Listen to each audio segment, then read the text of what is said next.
Yo, what is good, everybody? Welcome back to the Big Three, the only three, the Deep Three NBA show. We back at you again, full force. I'm with my guys, Miguel and Nico. Say what's good. Greetings. Good afternoon, my people. Top of We the back morning. at it again. Top of the morning, top of the morning, top of the morning, top of the Started the morning. week. Started the week. Yeah, happy Monday. All-Star breaks coming up too. Word, man. It's a good start to the week. I'm gonna start off with Miguel. Miguel, how was your past week since the last time we saw you out here? Yeah, I can't complain. Watched a couple dubs, couple blowouts. Good Mhm. basketball. We gotta shout him out, bro. My boy's Yeah, gonna have a baby boy, I bro. wasn't announcing it to the world, but now y'all forcing me. Me and my future wife is expecting. Is this the first time you brought it up on the pod? I don't think so, right? It Nah, is. yes it is. That was the Is first it? time I posted it up in general. Yeah. Well, yeah, I know that. Yeah. We're having a baby boy come June. That's crazy. We're congrats. Sandbox. That's from the sandbox. Sandbox. Came along for. A little Heat fan coming into when we're naming him Jimmy. It's like, nah. Oh, I was about to say, are you serious? Why we was discussing names? And mom was like, why don't you name Dwayne after your favorite player? I was like, I'm not naming my son Dwayne. Dwayne Fernandez. Hey, it's not bad. Nah, People that be doing shit that is- shit though. No cap. People be Yeah, doing word it. up, bro. You know Yeah, I was how many like, In kids- Argentina, We're gonna name you know how many him. kids, pandemic babies, have been named Kobe, bro? I think in like France they named Mbappe something. I forgot what it was. Mbappe and another player. Yeah, French bro. name. Like people do that. People be Like, doing that, but it is a little crazy. I'm though. not gonna be one of those people that do that. Yeah, I'll it tell you is. that right It now. is crazy. It is. A little what crazy. Yeah, my are son you Eli, like? because he brought me a Is there any shit. names you are considering though? The only name we really discussed was Jeremiah. Okay, that's a That cool was the name. first name we discussed, and the other ones we're still sitting on them. Oh, the others you still sitting on. Yeah, we really did. That's one we really because we just found out what the gender was, so it's like I Right, don't even know right. yet. But Yeah, it was a fun little reveal. With Bowie coming down with the dressed in dog, all blue. he did good too. I was expecting him to, because he don't like it when you put clothes and Put shit on him. stuff on him. Oh, word. They tied the balloons to his body, put on a bandana. But he was And he probably ran down the excited as steps. hell though, cause seeing hella people there. And Yeah, then because everybody, everybody. he like it was like at the top. Yeah, it was at the top of the stairs, and then like you walked up to the top of the stairs, and everybody started screaming, and he got excited as hell, and he ran down the steps. Yeah, nah, the video's on my he- Instagram if anybody wants to it check could have it out. easily gotten messed up too, because he could have just Not gone. walked. Yeah, he could have he could have just walked past Yeah. like through the kitchen, and then everyone would have seen it, and then it would have just been like, oh damn. But he Imagine. like that literally, I swear, that was the first thing I thought about. I was like, yo, what if he just like walks by, and then everyone sees it? I thought my boy was But- about to dunk or shooter into a basket. That's what I thought. I thought he was about to do that. Yeah. I mean, nowadays that's very common. You feel me? Like that's a very common Yeah. gender reveal. You know, but so Yeah, that it was is. creative that they had Bobby come down the steps like that. That was my idea too. Right. Was that like the only idea pitched, or was there other ideas? I think there was a couple. Like there was like the balloon one where you pop it and the things come out.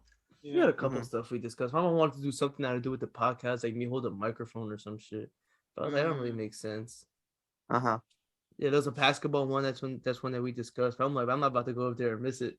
You feel me? Right, because Damn, he break that shit. I haven't played Maybe. basketball. I haven't played basketball in so long. Oh yeah, that's why you didn't want to do it. Then. I was gonna That's be over there why. rusty. I was gonna take this shot. I was gonna shoot it over the backboard. Fuck it, you should have been practicing in the garbage can. Word.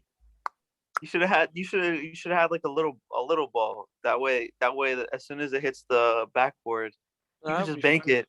I seen that before. I seen a video like that. The guy was Word. shooting and he just breaks it like it went Bricks over and the then head. falls. Yeah. Yeah, that And shit then- was funny. Yeah, that shit was funny. It still popped and shit, but that shit was funny.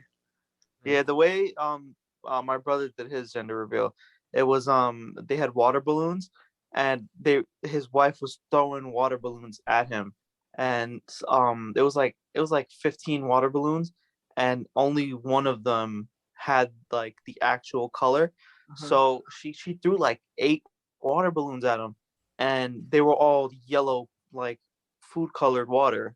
But it was like getting on him though, right? Yeah. And then Oh, that's kind of dope. and then she grabbed one and she aimed it right at his man's, and then she was spot on, and then his whole like um abdominal area got covered in pink, and then that's how it went. Yeah. So that was a fun one. Nico, you next, bro. Nah, I was just gonna announce mine. My shit's next week. Nah, but yeah, bro. We gotta find that way first. Shit. Word, bro. Yeah, but this dude found his from left field, bro. I would have never thought in high school that they would end up together. I knew it the whole time. I knew it. I called it. I told him that, yeah, but like I was like, bro, you and Jerm like are like you guys be vibing all the time. What's up? And then shit, next week they're already talking. Nah, see, cause I had a class with Jerm, but I never seen her interact with Miguel that much. I seen her interact more so with like Dennis and Red and stuff, because that's who was in the class with us. And the classes that I was in with Miguel, there was other people in there that Miguel would interact with, and that's what I seen coming. And obviously that's what, so I'm not gonna bring that up, but like I did not see Jerm and Miguel happening. Well, for you. Cause that was like, if y'all want to know, I can tell you after the show who I thought he was going to end up with. But oh, Nacho, don't say that. Yeah, we'll wait after the show. After the show. I already knew who he was gonna say. Well, yeah, we go to after the show or something like that. Yeah. But yeah, so we had a fun slate of games this past weekend as well. I'd say a decent amount of games. I don't think it was none that really jumped out. There was nothing crazy. It was just a couple. Yeah. We'll start off with Bulls Raptors. Took place on Thursday, February 3rd. This was a fun game. Went into overtime. I think we've seen Vucevic's best game as a Chicago Bull, probably. You think so? I thought he was playing good against us too, but yeah, the game after, yeah. He did. It was the game before the Sixers game where he played well. I think this was his best game. This was a good ass win for the Raptors. Reason why? Because just what they've been going through. They're adversity. They just played Miami, and then they beat the Bulls in that same stretch. Like they were on that win streak the whole time.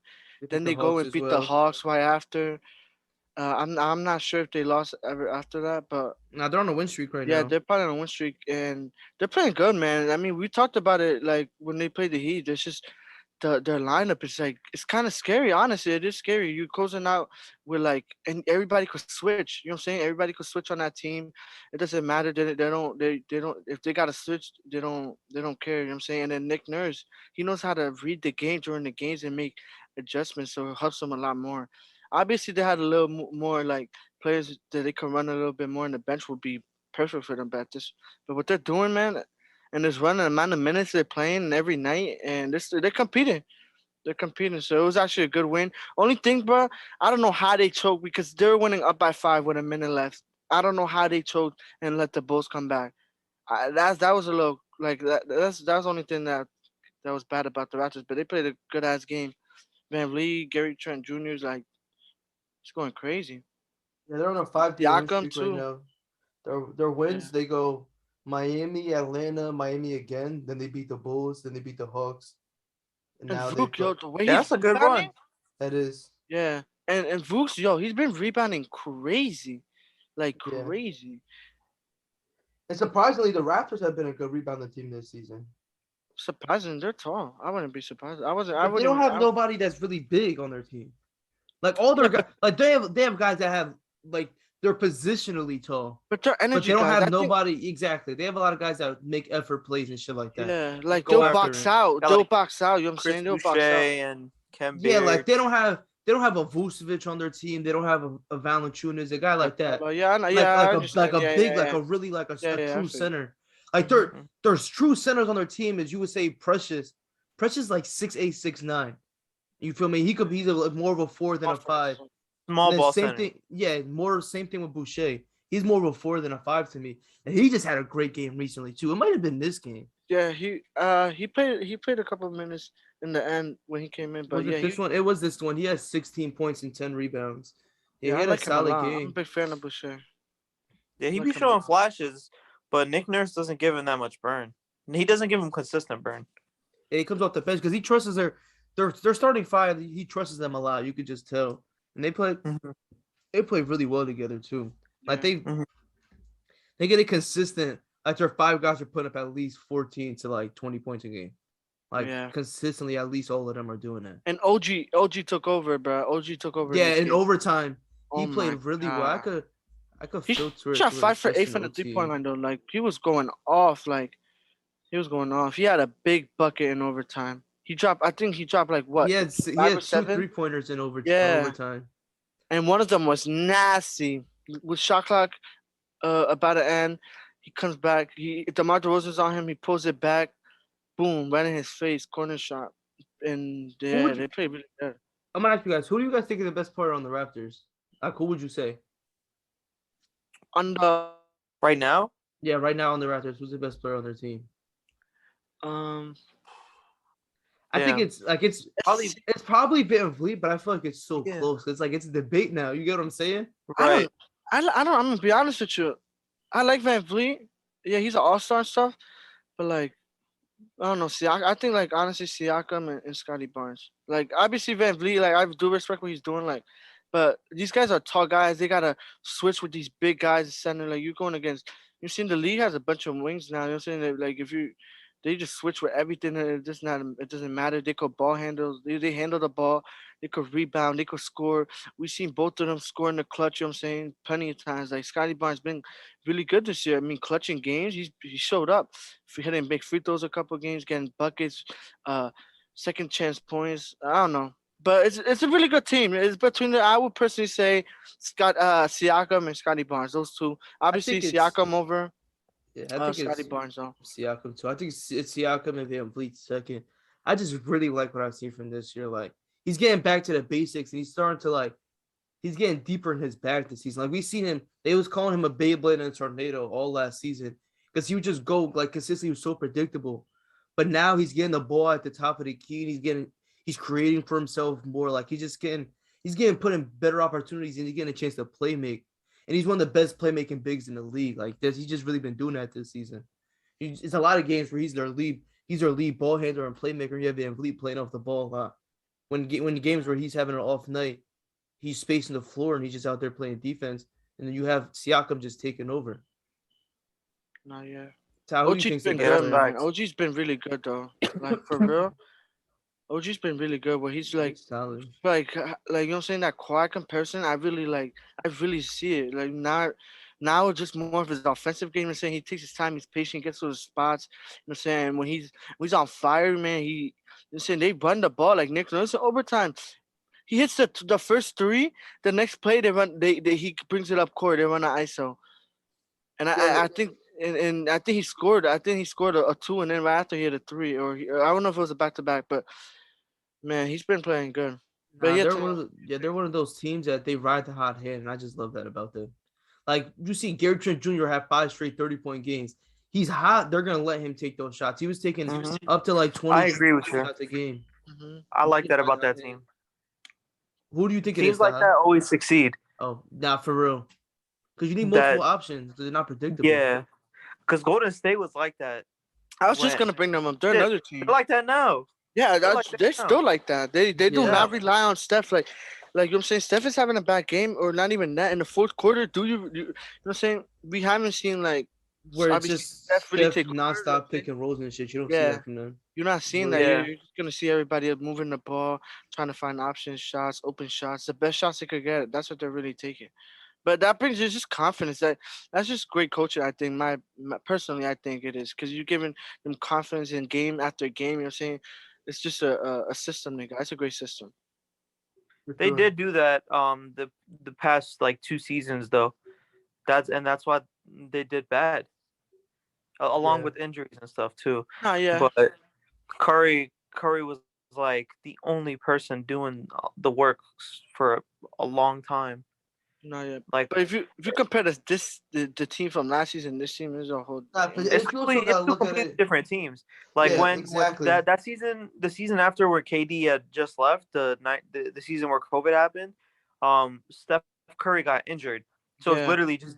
it was literally just D'Angelo Russell just chucking shots up and stuff, and he did good, but it's not that's not enough to win you games. Nah, You feel me? When your top two players are D'Angelo Russell and Draymond Green, that's just not good, especially in the West.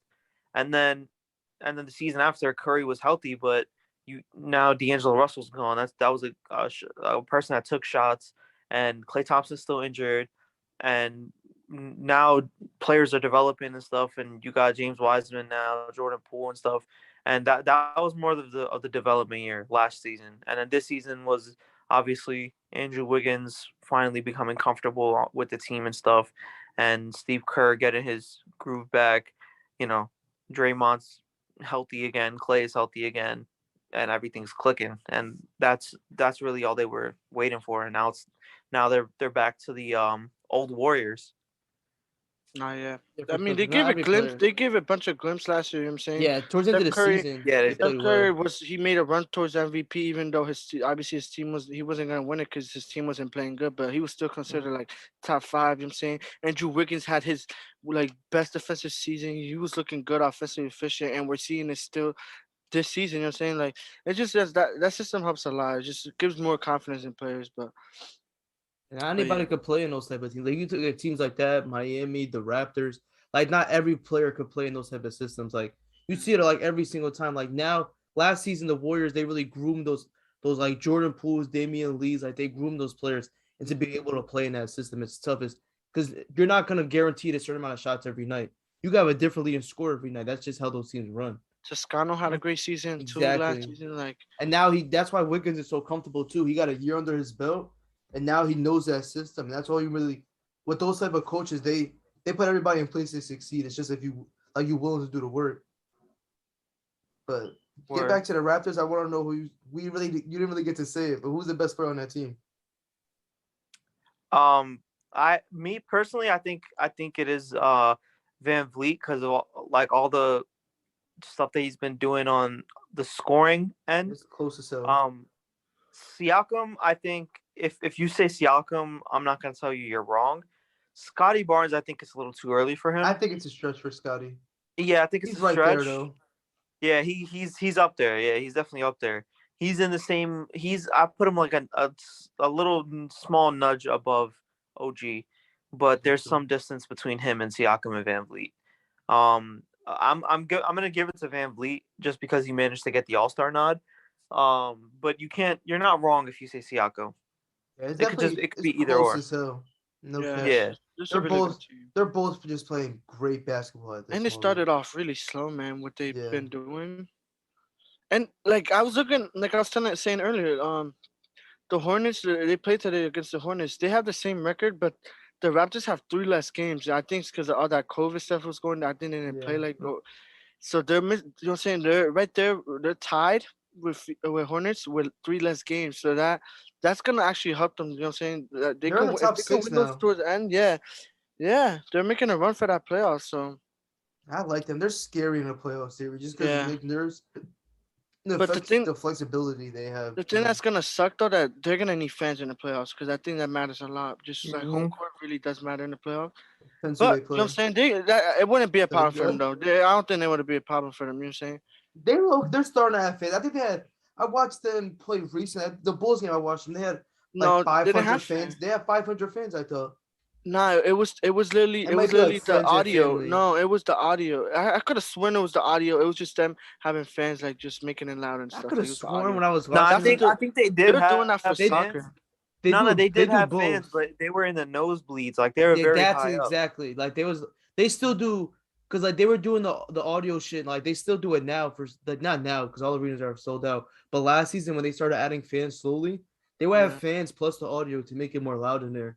But like Yeah, I that's what could they have did. sworn I was That's watching it game and they were when I went showing last stuff year. with the fans. Yeah, I they didn't put peep. it. I really didn't peep. But Yeah, it was very weird. It felt like a high school game, bro. Cause like what they did was when I went to the Nets and Blazers game last year, we were all the way like towards like the nosebleeds, right? And we were sitting there, and they were like moving people around to like spreading people out, Mm-hmm. even though that wasn't their seat, and they were just spreading people out and stuff. And it just felt like a high school game, bro. Cause like it had its pros and it had its cons. The cons, I guess you could say, was the fact that obviously it's not a full arena, but the pros was that it felt a lot more intimate. You feel me? Like you could have said something from like the nosebleeds, and I guarantee you the players would have heard you. You feel me? Yeah, I get what you're saying. I don't know. Me and Nico, we went to the Rutgers Purdue game this season. That felt like crazy because everybody was sold out, like completely sold out. You couldn't even. Me and Nico lost our voices type shit. Like we was screaming right next to each other just to have a conversation, and that shit just felt like that was like you said, like Matt. It's like everybody was like nobody was on their phones, but every single person in that shit was watching the game. Like no cap. That's hard. Yo, that shit, and then that's when they hit the game winner. So they stormed the court. Everybody's like, "Oh my god!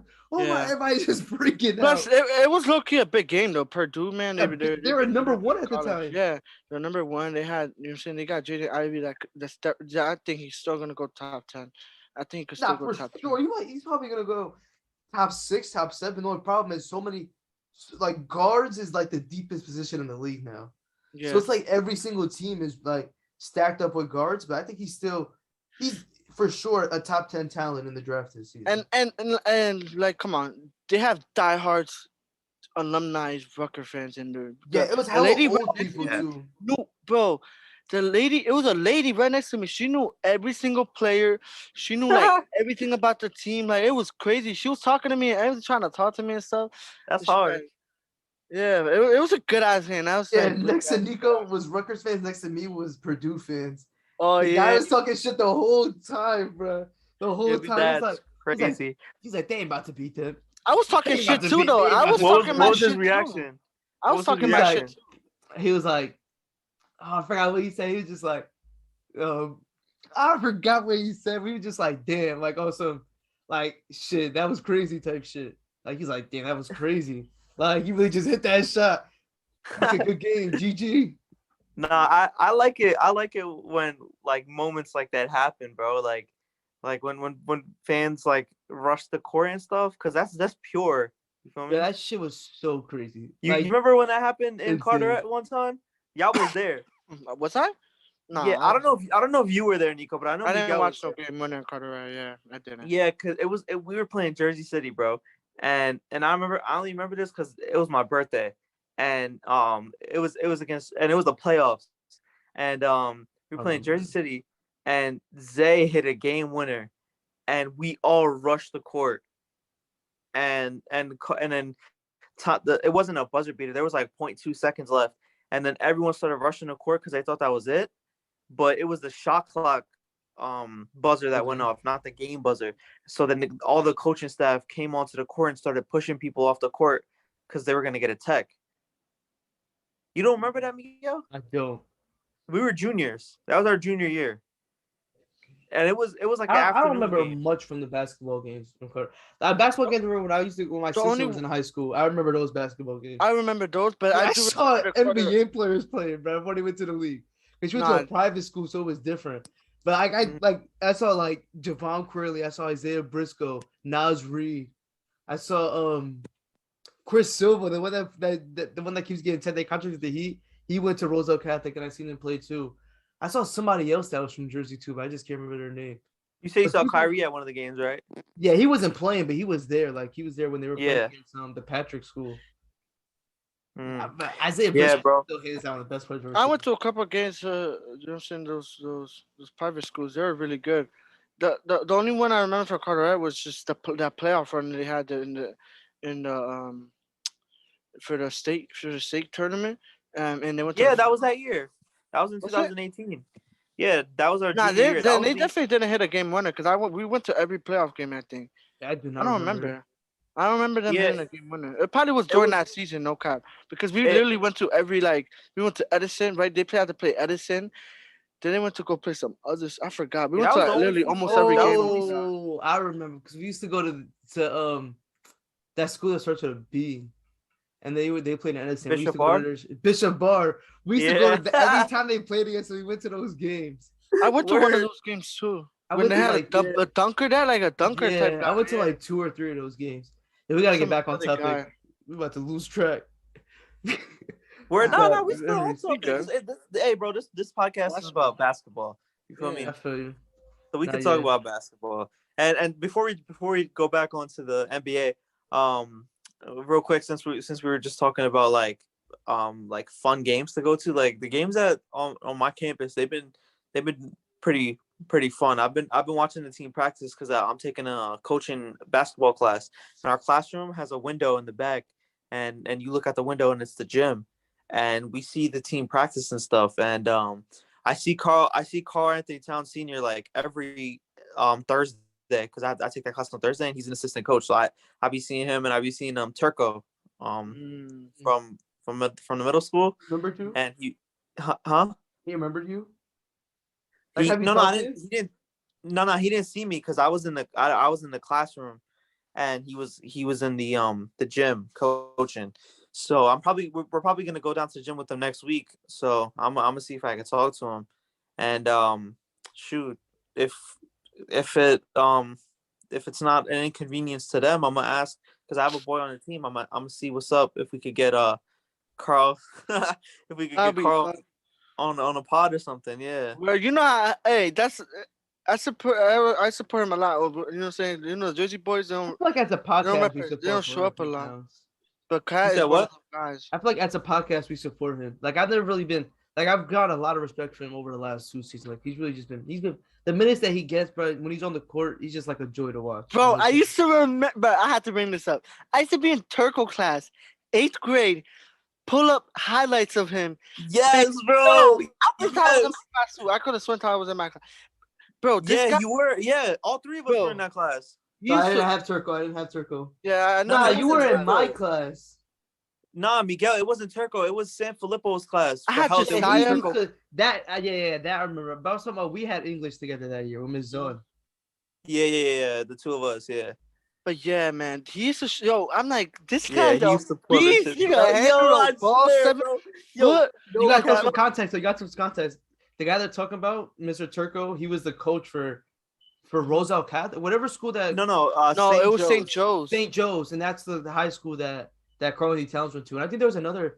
NBA coached- player on that team. Yeah, there was another. Andrew It was a Bynum. guard. Mm-hmm. He- Was Andrew it? Bynum went there. There was another NBA player on that team. Yeah, he was talking about. He had two NBA guys that were they're gonna go to a good school. Yeah, the Some other YouTube dude, highlights. he's not in the league anymore, I don't think. But he did get drafted, I'm pretty sure. But no cap, Turco really started like our like prospect scouting love, you know? Because I really did not know nothing about the people coming in the draft until like that season, aside from like the top 2 or 3 people. And like like, St. Joe's is not even far from here. Like It's not. No, because when I really started watching basketball, it was like 2012-ish, when I started paying attention, and like I only knew like the first few. Like the first draft class I ever looked at was 2012, and the only people I knew was Anthony Davis, Jeremy Lamb, Damien Lillard, and like Michael K. Gilchrist, and that was it. And then 2013, I didn't know nobody in that class. And then 2014, I only knew Andrew Wiggins and Jabari Parker.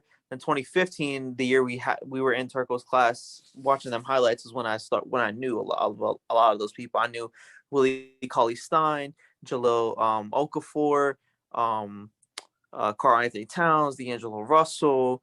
It was a good amount of people in that draft class that we were excited to see. And I remember the 3 of us hopped into PS4 party chat and watched the draft together. That was the because didn't we do like a $10 bet, which whoever got I know We I did did that. me and Miguel did that. I'm not sure if you was Yeah, in we that. used to do that shit all the time. I We used was to looking do- at my notes the other day, and we had it from the 2017 draft class. Yeah, we did. We were like, all right, $10. Whoever get the most picks in the lottery, wins That's the, hard. it's the $10. And we used to always do that shit sometimes. Word. That's yeah. our Me me and you we been on the bet all the All-Star time. games throughout high Yeah, school, we Nico. be- Yeah, y'all did that. I remember that. I find that shit so stupid because you don't even know who's gonna win that shit. Yo, did you guys see I reposted it on Twitter, like because Davion Mitchell made the game, the All-Star Rising team? Stars Challenge. Mhm. It's like, nah. Also, He too. should You made have. the Rising The, Stars the Challenge. Rising Stars, He should have said the, that. the Rising Stars game. Yeah, he made it. He's on one of the teams, and they were asking him Uh-huh. about it. And he's like that. He's gonna play like it's a real game. Like he's not losing that shit. Does he diving for loose balls? He's locking everybody up. I'm like, yo, He's a winner. he's about to win MVP for that That's game. why I He's love playing him. like that. Where Oh, I'm he's been excited to balling see now as of the recent. teams. I was just gonna bring it up. I was literally gonna bring it up though. He just looks so comfortable on offense. That's what I think. He's He's comfortable, been playing confident. good. The game's Shooting starting to slow down a little mid-rangers? bit. Yeah. He's starting to shoot mid-range. He's playing like Donovan Mitchell on offense. Like he really does play like Donovan Mitchell. Like I know you. Oh, it's an easy comp, but bro, I you think can't it's even a deny it. lazy comp, Taha. Am I bugging? What, Like to compare- offense. To Like I know compare his him to same Donovan Mitchell, I number, feel like same it's a name. lazy Yeah, no, comp. I feel like that's a cop out. But you look at his game. Offense, like he really does play. Like he shoots mid range. I'm He saying reminds me of Donovan Marcus Mitchell, Smart. pick and rolls. I don't know. But he's been See, balling. that I can see. He's been balling lately. Yeah, he's been He's good. been in the starting lineup. Darren Fox been down, if I'm not wrong, right? He Or been kind Yeah, of he's like still a out. if I wow him like a young Terry Rozier. Like Terry Rozier on the Celtics. This kind of Yes, reminds me of. that makes sense. See, compare him to Donovan Mitchell. Donovan Mitchell was a bucket coming straight out of college. Like he came in the league averaging close to 20 points. Yeah, And but nobody expected him to do that. I'm Yeah, saying, nobody's no. He went like he 13th. went in the really draft. high. Yeah, I was just gonna say that's he what went, I'm saying. Davion Mitchell was more was expected of him than was expected of Donovan Mitchell when he got drafted. Am I wrong? Yeah, at the Nah, time, you're yeah, right. yeah, You're right. yeah. Yeah, yeah. Coming You're into the right. league, Nah, because he did win. He won the Baylor. Baylor beat Gonzaga that year. So yeah, he had a that great you're year. saying. He went top 10. So yeah, they did expect him, but like Donovan Mitchell was a whole different situation. Like Looking back at it, you think that they should have taken somebody else? the King. Utah? Yeah, no, the Kings. No. Oh, the Kings. To be honest, who was left? Yeah, What pick was he? I I'm don't about think to- so. I'm about to show- I I'm don't about think to so pull because it up. I think they knew the whole time that Tyrese, either one of them was going to be valuable to trade. Yeah, I think Davion Mitchell was a good pick, to be honest. I I mean, Mupp was actually a good pick. I think personally.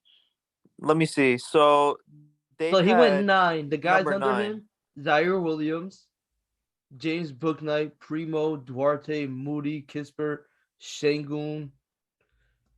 The rest of these guys like just Cam not Thomas, really Daron not really the Sharp. best. I would say the only people that I could have seen them picking over, rather than Davion Mitchell was Chris Duarte or Moses Moody. No, Zaire Williams. I think if you're looking at it now, I think Zaire Williams, Zaire Şengün, Williams. Moses Moody, not even Moses regret Moody, trading him. Duarte. I'll tell you that. You said what? I think the Pelicans would kind of regret trading him to the Grizzlies.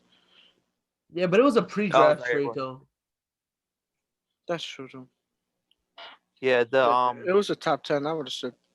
the Knicks traded Keon Johnson to the Clippers. That was a pretty regrettable. It was wasn't it for Quentin Grimes? Yeah. Yo, Oh, and it was? he's playing good as fuck for the Knicks. Yeah. Like I think like by the end of the season, I wouldn't be surprised if he's starting. Honestly, by the end of the season, I think he's gonna be in the starting lineup. Like he's been shooting the ball good as hell and playing good defense. Yeah, because they're making some moves, so an opening could be on the Zaire way. Williams has been really good too as of recent. Like he's starting to really hit his stride with that team. Yeah. Moses Moody has watching been him play. disappointing, but it's not his fault though. It's a hard system for you to play as a rookie. Lately, I was watching the Warriors game and they were saying that that now kicking in the G League. he's kicking and then they brought him. They started him. I don't know against the Rockets, if I'm not mistaken, and they were saying that he was playing good. The game went stupid. What game was that? It was just a couple of days ago. I remember it. But you know what I'm saying? He's starting to get a little bit burned, you know what I'm saying? But I think he could still be good, you know what I'm saying? Kuminga's playing decent. They have a big roster. They have a lot of depth, so it's going to be hard for him to play. So you look at the top 8 from this year's draft, and this shit is really solid as hell. Like you look at it, like nobody else, like everybody outside the top 8, like I don't see nobody cracking that top 8. Like I wouldn't be like Davion Mitchell was 9, right? I'm not taking him Yeah. over Wagner, Kaminga, Giddy, Suggs, Scotty Barnes, Mobley, Jalen Green, Kate Cunningham. Like I feel like that top 8 is like a good ass order. Yeah, as of right now, yeah. Yeah, I'm as of so right high on now, Davion Mitchell. I don't know. I'm too high on him, but I I'm don't still know. high on As of James right now, Bouknight. Yeah, Jalen Green's been kind of on a rough patch. oh, yeah. Brooklyn, man. I'm gonna be honest. I'll take him over Davion Mitchell. I ain't gonna hold you. Oh, and I Dosumu is top 8. I Yeah, was he's right. been. Still the Yeah. draft 38th pick, and he's been everything that he was in college. No cap. Like it's just transferred over with the play time. yeah. Where there are some players that didn't get to, show as much as we expected them to. Like, I expected Luca Garza to show something. I expected. I was telling Nico the whole time, bro. I was like, his game isn't built for the NBA. Yeah. He Yeah. was telling me that. Yeah, he was. Yeah, telling me. because he was in college just like shitting. Like he has a college basketball like skill set.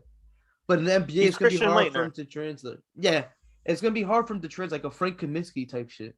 It's Mhm. crazy that he averaging 32, but he can't even drop it. Like it's like I don't know. I can't see him drop a bucket. Like he struggles, but I don't know. It's because he's an undersized post player. Like that's just a tough build to have in the NBA. Because he's a true big man, and he's not that tall. He's like 6'9", maybe 6'10". Yeah. Yeah, the second Yeah. round was pretty decent. Like, but obviously Dosumu stands out. Kessler Edwards has having. I was about to say Kessler Edwards was BJ good. Boston was playing well. Yeah, Delon Baton from the Raptors. I seen little Yeah, clips of him. Delon I like Banzo. him. He's good. Yeah. The rest of these guys, they don't really play that much. Jericho Sims from the Knicks, his bounce is crazy. I ain't gonna lie, I haven't seen him. Sharif Cooper, man, what a surprise, man. Honestly, he's from Jersey and shit. Yo, he bagged one of the baddest females in the game too. I didn't even know. Where I don't even know who does he go out with? Ash Cash. I have no Ash idea. Cash. Yeah, bro. Oh, I know who that is. She be on Aiden. She did the Aiden Rossi Yeah, thing. she be on the Yeah, Aiden yeah, Ross yeah, shit. yeah. Yeah. I thought she was single. Though. I ain't gonna hold you. I thought she was single in that thing. It gotta be recent, right? No, yeah. They just started going out because I'm pretty sure that when she was on Aiden's date shit, she was single. Yeah. That was not too long ago though. That was like a month ago. No, it wasn't. shit. That was like a month or so ago. Yeah, but shit, I don't want to talk about But his you know how these relationship. celebrities be moving quick. Nah, yeah, but shit, shoot it for the money. No cut.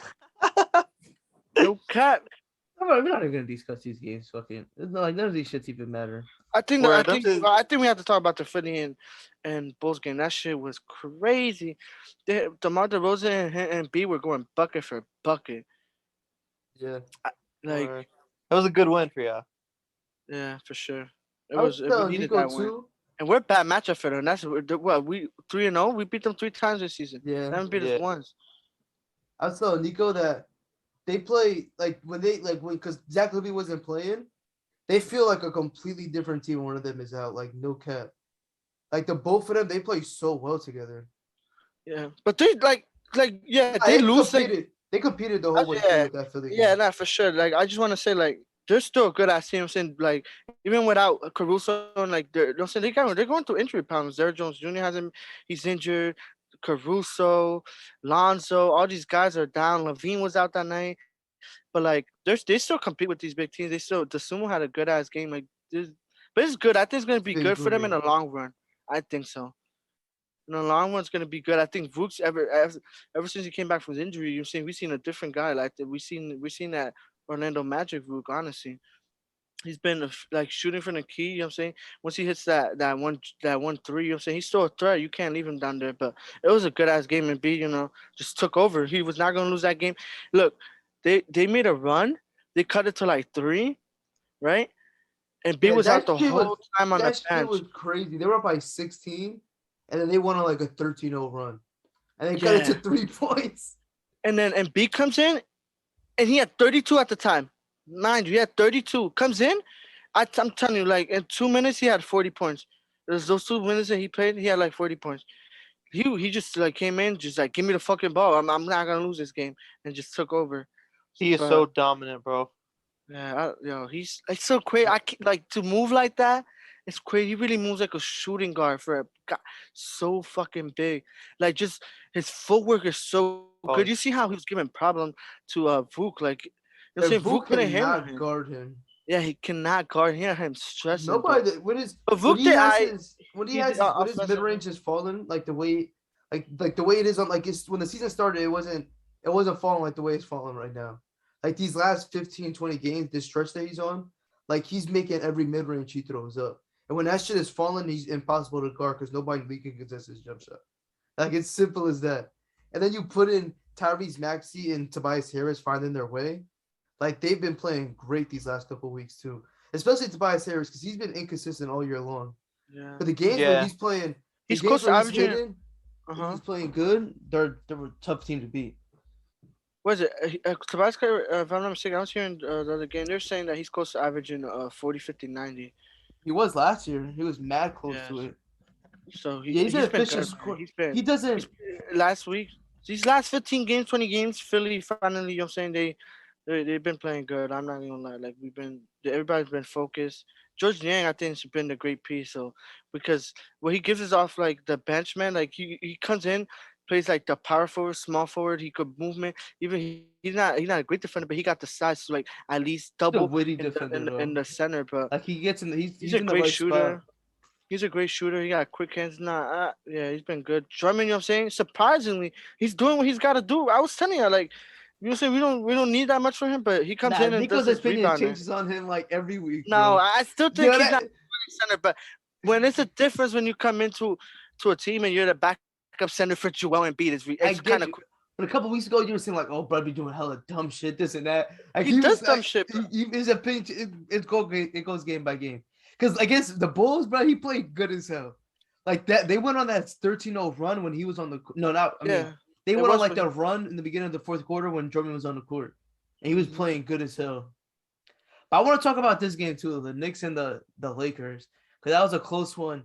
The big three played for the Lakers, and we seen Russell Westbrook get benched in the end of the fourth quarter in overtime. Man, but it's not the first media's time, doing bro. I don't know why Russell people are Westbrook getting so dirty, bro. It's at this point, it's not even fair. I don't think. Look, I don't think it's really surprising. They've done it plenty of times already during the season. If he's not shooting good, Coach Vogel his job is on the fucking line. It's on the fucking line. It does not matter because he's Russell Westbrook. He needs to fucking win a game. And Malik Monk's been doing his thing. You know what I'm saying? I would put fucking Malik Monk, all these like the Avery Bradley. You know what I'm saying? These guys are guys that could help you win and close out these games. You know what I'm saying? Obviously, when he does good, and maybe you could keep him in. He's doing good, but when he's shooting 1 for 10, bro, you have to put him on the bench. Like I get it, but I don't know. I was watching like this clip that I saw on Instagram, and it was like they were showing the big threes stats, and it was like LeBron had like 30, AD had like 26, and then Russ has like 4 points off like 1 for 10 shooting. 27 and 29, and Russ have 5. they started booing him. They started booing him every time. Nah, but here's bad, the though, thing: bro. Malik Monk had a great game. He has. Why not show Malik Monk stats next to LeBron and AD's rather than show Russell Westbrook's? Like the media just wants to see Russell Westbrook do bad. I just think it's a topic. He did bring a good point. That like he does have a decent. He like obviously hasn't been that consistent, but when he does have good games, they're not asking him that type of question. He like that media shit. It does suck. They do have a lot of hate for him, but like I don't know. I'm telling you, bro, the media is relentless to players that they don't like, and teams that they don't like. But he is in LA though. Like I mean, that's what he was gonna get. Every team. You're saying Kuzma, all of them went through that shit with the trades and all that. I'm saying like. I know, and it wasn't fair. It was not. It was bad. And look at Kuzma now. You know what I'm saying? Brandon Ingram, like what? Like Brandon Ingram became a star. He became an all-star. You know what I'm saying? Yep. So, and Lonzo Ball, he's on Lonzo Ball, one of the another best guy. teams in the league. You know, Josh Hart, one of the better defensive players in the league now. You feel me? Like yeah, Josh Hart is on his way to going to a contender team after this season. I think. You think so? Yeah, I think Or this get season traded. is. You think he's gonna get traded in deadline then? I think so. I hope so. That would be good. I want to see. But they have a lot of players that I'm a big fan of him. have gone around. Shit, Like I would Julius try Randle, Jordan Clarkson. I would go after him if I'm Cleveland. But who are you throwing? Would you trade Isaiah Okoro for him? Isaac Okoro? First I would offer like picks along with somebody like Dylan Windler and see if they would like it, because Dylan Windler is a sharpshooter. They could use some shooting. If they say no, then I would probably bite and offer them Isaac Okoro, because he hasn't been as good as everyone thought. I think he's having a good I mean, he's season. having his glimpses. He's all right, but I mean, they've been playing good. You know what I'm saying? He's still giving them decent number. No, that'd be a good pick. Honestly, it'd be a good ass fit. I would love to see Josh Allen. Yeah, he would be a solid fit over there. What? I don't know if the Caps are gonna do anything else though. Maybe for the trade I don't deadline. think so either. I mean, Shit, they're while just we're gonna. while we're on the topic of the Cavs, you want to talk about that trade? Yeah, we could go for Yeah, let's go good- ahead. good Yeah, for timing. sure. Let me pull it up. Yeah. So good. while I he mean, pulls we had it up, we're talking about the Karis Levert trade to the Cavs. I got the From I the got the full Pacers. sheets. Yeah, I mean, it was crazy trades. I mean, we had a Full couple sheets. breaking like. Karis Levert reunited with Jared Allen, warming this old Nets fan's heart. Full Yeah. trade. Indiana sends Karis Levert in the 2022 second round pick via Miami to Cleveland for Ricky Rubio's contract because he's out for the season, so it's his contract. That Lowry sucks. protected 2022 first round pick, the 2022 second round pick via Houston, and a 2027 second round pick via Utah. So it's about 2 seconds and a first. The Lowry protected first for Karis Levert. And I wouldn't be shocked if I see somebody say this recently too, that Rick Rubio re-signs with them in the offseason with the Cavs. And I can see it happening. I feel like it makes That would sense. be tough.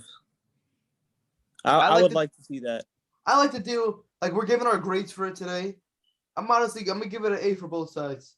I think you got good value. I think you got 3 draft picks for Karis Levert, which is good value to me. An expiring contract, which you get off of his extension too. That's good. That's good for me too. I think it's a good fit with him, and I see a lot of people questioning the fit with him in Cleveland. Him and thing. I just think it makes sense. They were short. They needed more shot creation. They needed a ball handler, and they need somebody that could control the offense when Darius Garland's not on the floor. Mhm. So when they start to stagger their minutes, when they get like fully Like acclimated, how the Bulls do with DeMar exactly DeRozan. a 1-2 punch. I feel like that's solid. You know what I'm saying? You I take him agree. out. You take him out in the first quarter, and then you have DeMar DeRozan goes out with the bench, and then that you're saying those minutes that he missed, you put him in the fourth. You know what I'm saying? Just run him. If they could stagger, it's not really a problem. It's really not. And then you know what I'm saying it's a good ass fit with Jared Allen, like you said. They And played gets together. another They had pick and that roll chemistry. They option. played, yeah, exactly. They And needed Karis that. Levert is a shooting guard. He's considered what? He is considered what? A shooting guard, if I'm not Shooting mistaken. guard, yeah. Yeah, So he's a 2-3.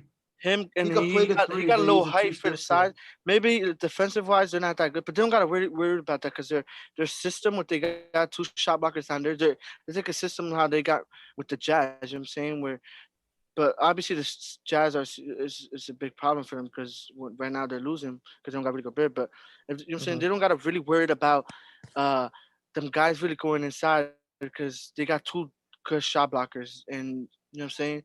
They just got to do their job on the perimeter. But definitely a good ass pick. Ricky Rubio, man, sucks. He tore his ACL. He was having a good ass season. Good fucking season. Like, you know what I'm saying? The Cavs were. The reason why the Cavs are here, I always say, I think, like, starting off, like, those first couple games, like the first 20 games, they're really important. I think so. Because, you know what I'm saying? You get, like, you get a little lead on these teams. You know what I'm saying? They weren't expected to be this good. Surprisingly, they surprised a lot of teams. But it sucks that he got to go. I think actually he could still fit over there in Indiana. You know what I'm saying? Indiana could still make some moves for next year. I don't think he resigns. Like I don't think he's playing. You don't think so? Hell no. Nah, I think he either goes back to Cleveland or goes signs with another contender. Damn, you think he'd just go back to Cleveland? That'd be good. I think He was would. happy over there. Yeah, I doubt it. I think don't the minimum see him. vet. Yeah, like a vet minimum, maybe like a $5 million a year deal. Yeah, like the MLE. Yeah, like I doubt it that he stays in.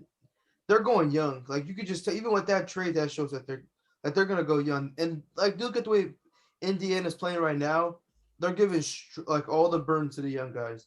Like we talked about last time, like Dwayne Washington Jr., Isaiah Jackson, Chris Duarte, like those guys. They've been getting a lot of play time and a lot of touches this season, being able to close out games for them and shit.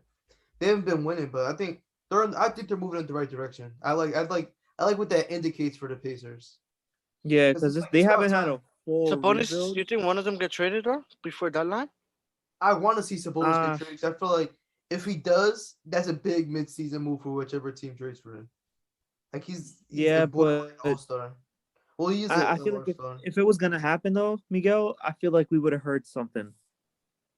You Yeah, know? but the Rocco and Norman Powell just happened. Like you didn't even Yeah, hear you nothing. think about it, and like last Yeah, season but too, we didn't even hear they're not nothing about really the like Vooch deal.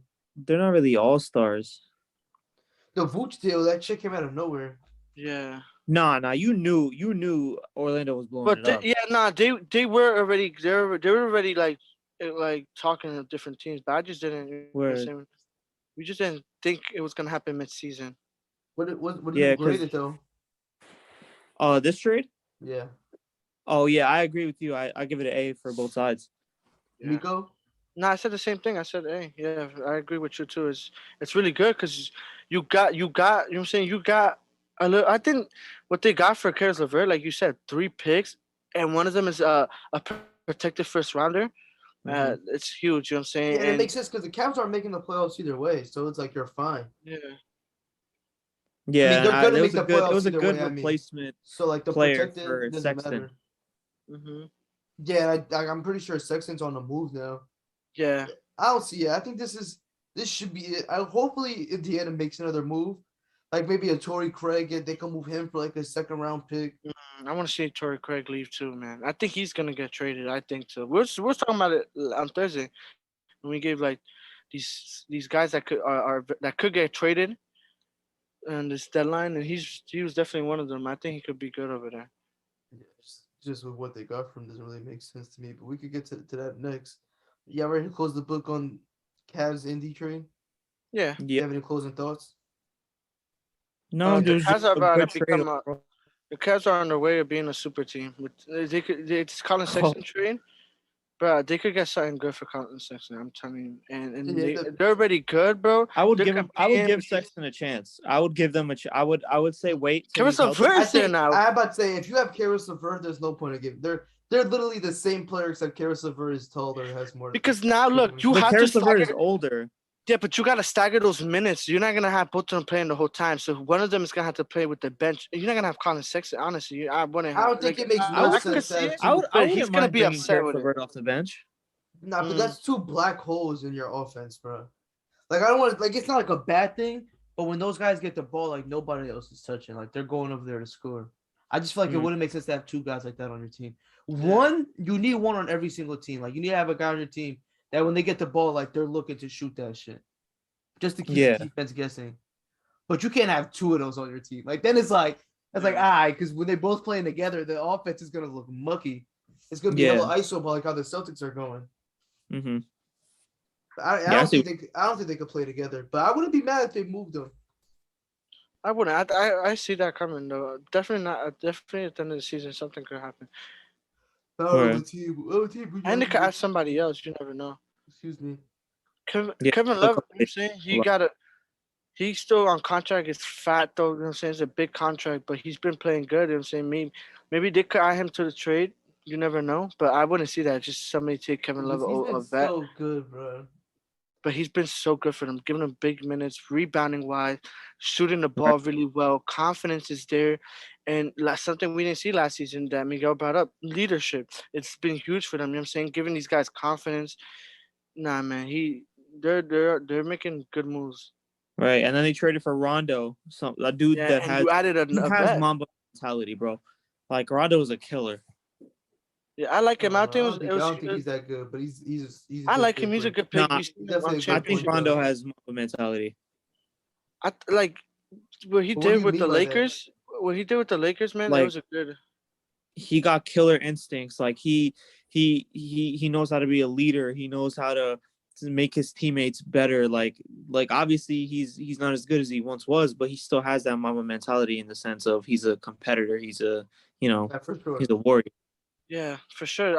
I agree with you 100%. Like I'm saying, he's a good fit vet. for his- he's a We good seen fit him for on a that team. championship team. You know what I'm saying? And then he Yeah, went. I feel and then like you want a guy like that on your team. if I'm not mistaken, he No wasn't on matter the who's Hawks. on your team. Yeah, my fault. Go ahead. Yeah, You're when good. he was on the Hawks too, you know what I'm saying? He played with the Hawks who went to a conference finals, you know what I'm saying?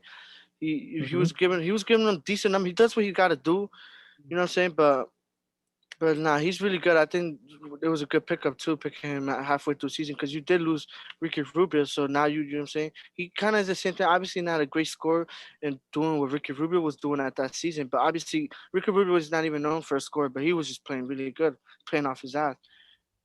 And Yeah, you can Yep. give him a fact a simile of it too, but because to he's be like honest, Lonzo's doing good. we all thought everything was gonna go downhill after that with the Ricky Rubio. Just we all, you know what I'm saying, I personally thought it was gonna not downhill. Like, you know what I'm saying, they were still gonna be decent, but Like we it was a didn't big think they hit. were gonna. Like they were gonna regress. Yeah, like I didn't think they were gonna still be top four for sure. When that injury happened, for sure wasn't gonna think that because Mhm. he was dropping what 16, 18, He had in like that game he got like hurt. He had 10 like assists. 30, 10, and 9. Yeah, like Nah, he he was had playing great crazy. games for them. He He was won playing great games for numbers. them. Like Yep. a Yeah, couple of games he won. They went off of his back. for sure. He's had everybody else stepping up. That's such a great team. But we can move Word. on to the next trade. The big trade. I think this is. Yeah. This is a good, like the craziest pick. I think it's really good. This is a more opinionated trade. I feel like we might have some different things to say about this one. So the Clippers are trading Eric Bledsoe, Justice Winslow, Keon Johnson, and a future second round pick to the Trailblazers for Norman Powell and Robert Covington. What the fuck? Lease. Who wants to start off? 'Cause Lease. who wants to start Go off? ahead, Because Nico. this shit is ridiculous. Yeah, you could start it. This trade was ridiculous. I just don't know what the hell the Trailblazers are doing. If you want to keep DeMar DeRozan, why even do that? Like, at least you know, see, Damian these are Lillard. two Damien for Lillard. Damian Lillard. Yeah, my fault. For Damian Lillard, if you want to keep him, you want to at least like build around him, not waste years in his talent. And that's what they're doing at this moment. You just traded a guy that averages 20, like 20, 22. Broko's a great, you know what I'm saying, a great defender. Like he's decent defender. He could shoot, stretch out the court. You know what I'm saying? These are two good ass role players that can make a difference. I don't even consider Norman Powell. He's close. Obviously, he's not an all star. Like he's close to being an all star, but he's a scorer, man. He gives you 20, 22 every night, like easily, no problem. And for what they gave up, Justin Winslow, Eric Bledsoe, Keon Johnson, you didn't give up. You got nothing back. They pretty much Yeah, traded him for Justice Keon Winslow is a Johnson. vet minimum player. Yeah. Like And he's on a you 2-year got deal. nothing. You got nothing. You got nothing back. It's not. I think it's a horrible move for the Blazers. You could have got at least something else. At least something. I know there was better offers on the table. There had to be. There's no way. They literally did a solid for the Clippers, and the Clippers, man, it's a A plus for the Clippers. You know what I'm saying? They picked up They're two the players Clippers' they needed feeder now. team. Like I remember Miguel Yeah. brought this point up a few months back that every contender or upper echelon like team has that one other team that feeds them every now and again. And I feel like that the Blazers just became the Clippers' feeder team. But there was literally something going on behind the table or behind the doors, and they ordered them. They owed them a favor, and they're like, "All right, we need this one." There had So to I'm saying, be something. yeah. It really doesn't make sense. Like obviously for the Clippers, huge, but you gave up nothing, bro. Literally nothing. So I'm gonna Like look at it. I'm gonna I seen try it to as be like a they're little gonna positive. rebuild. I see it as that I too. seen it as they're gonna rebuild. But is that good for the organization? No, because how you gonna you know see Damian Lillard, bro? He's a great player. You know what I'm saying he started off really slow, but like, bro, the last couple seasons he's been balling, like just putting ridiculous numbers. You know what I'm saying? He went to conference finals. Let's say 1 year. You know what I'm saying? He had a couple good runs in the playoffs. Like if you could set up a good team, this team could be a championship team. But at this moment, there's no way. They obviously went with the rebuilding move, and I think Damian Lillard's out. Yeah, I think What? the window for that closed in 2019. So I'm Yeah, gonna look at it that's what a I think about little it. positive for the Blazers. Right. So like, yeah, it looks terrible from the face of it. Looking at the trade, doesn't make no sense. Maybe Justice Winslow is still like a semi-young player. What is he like? It's like 26. 25, 26. Yeah, I think he's a solid fit next to the two guys they have over there with his defensive capabilities. The Robert Covington, like I'm looking at it like they traded Robert Covington for the second round pick because he's an expiring contract too, and it probably means they weren't going to re-sign him or keep him long term. Okay. He has been having a down season. I look at it like that.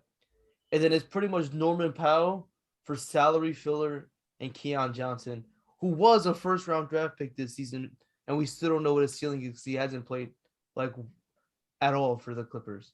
So we don't even know what he is. But the Eric Bledsoe part, I get it was to like get the salary, but like why? You already have so many guards. He makes sense because they're terrible. I think they're on gonna buy him defense, out.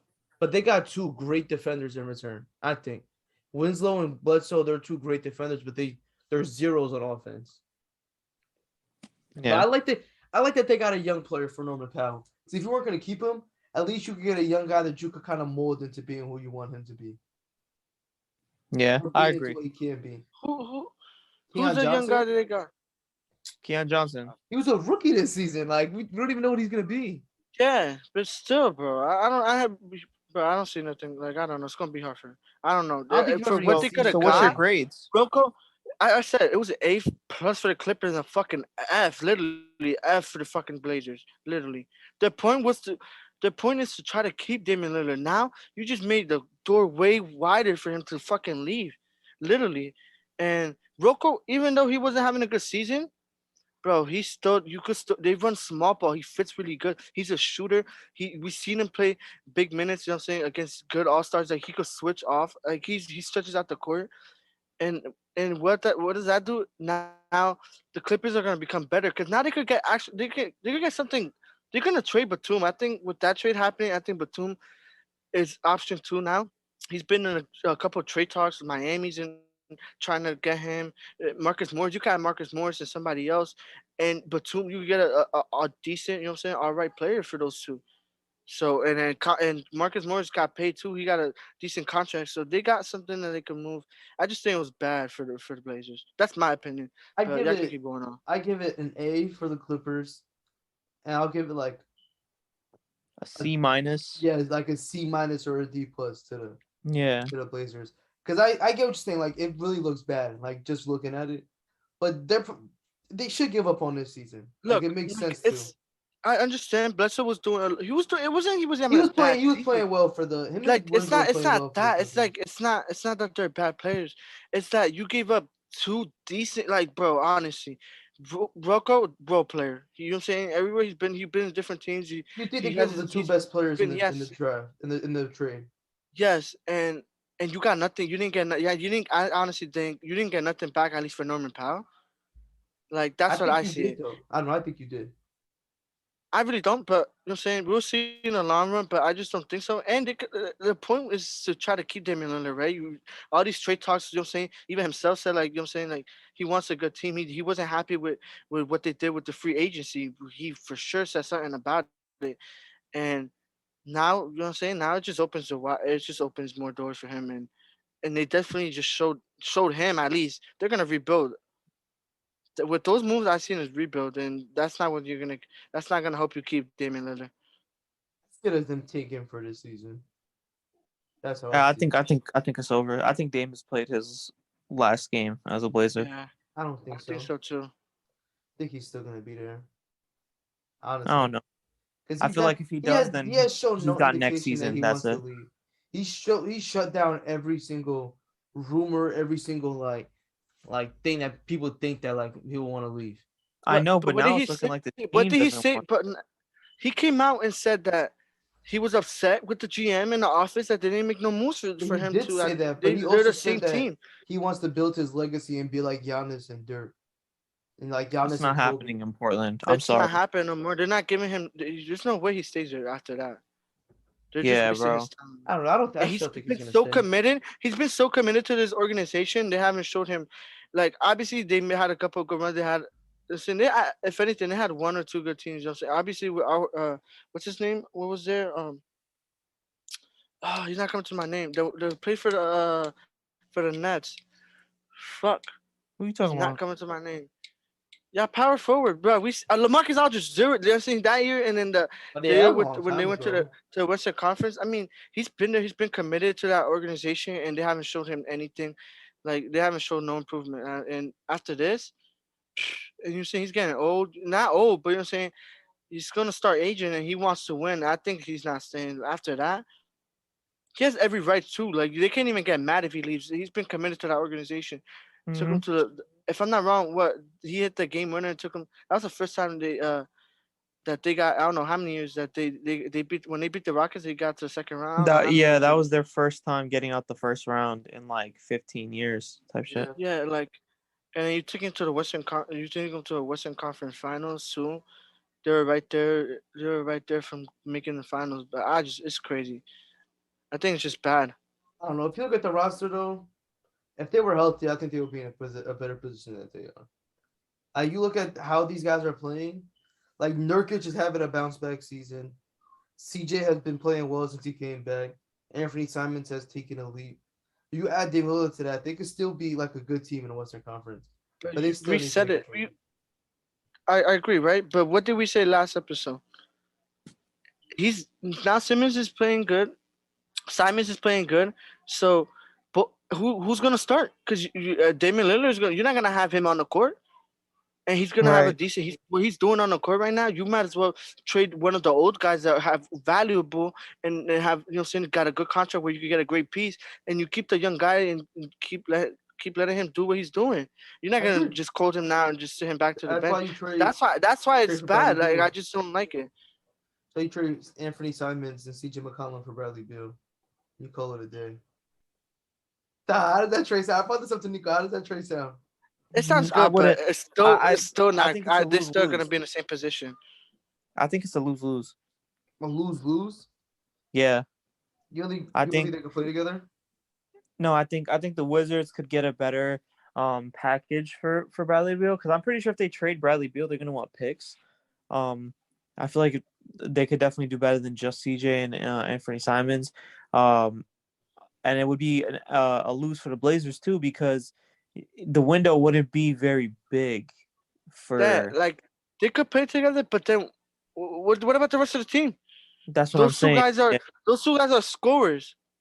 Those are Yeah, two scorers. You're gonna you need depth. We know championship teams. You cannot win with two guys. It's impossible.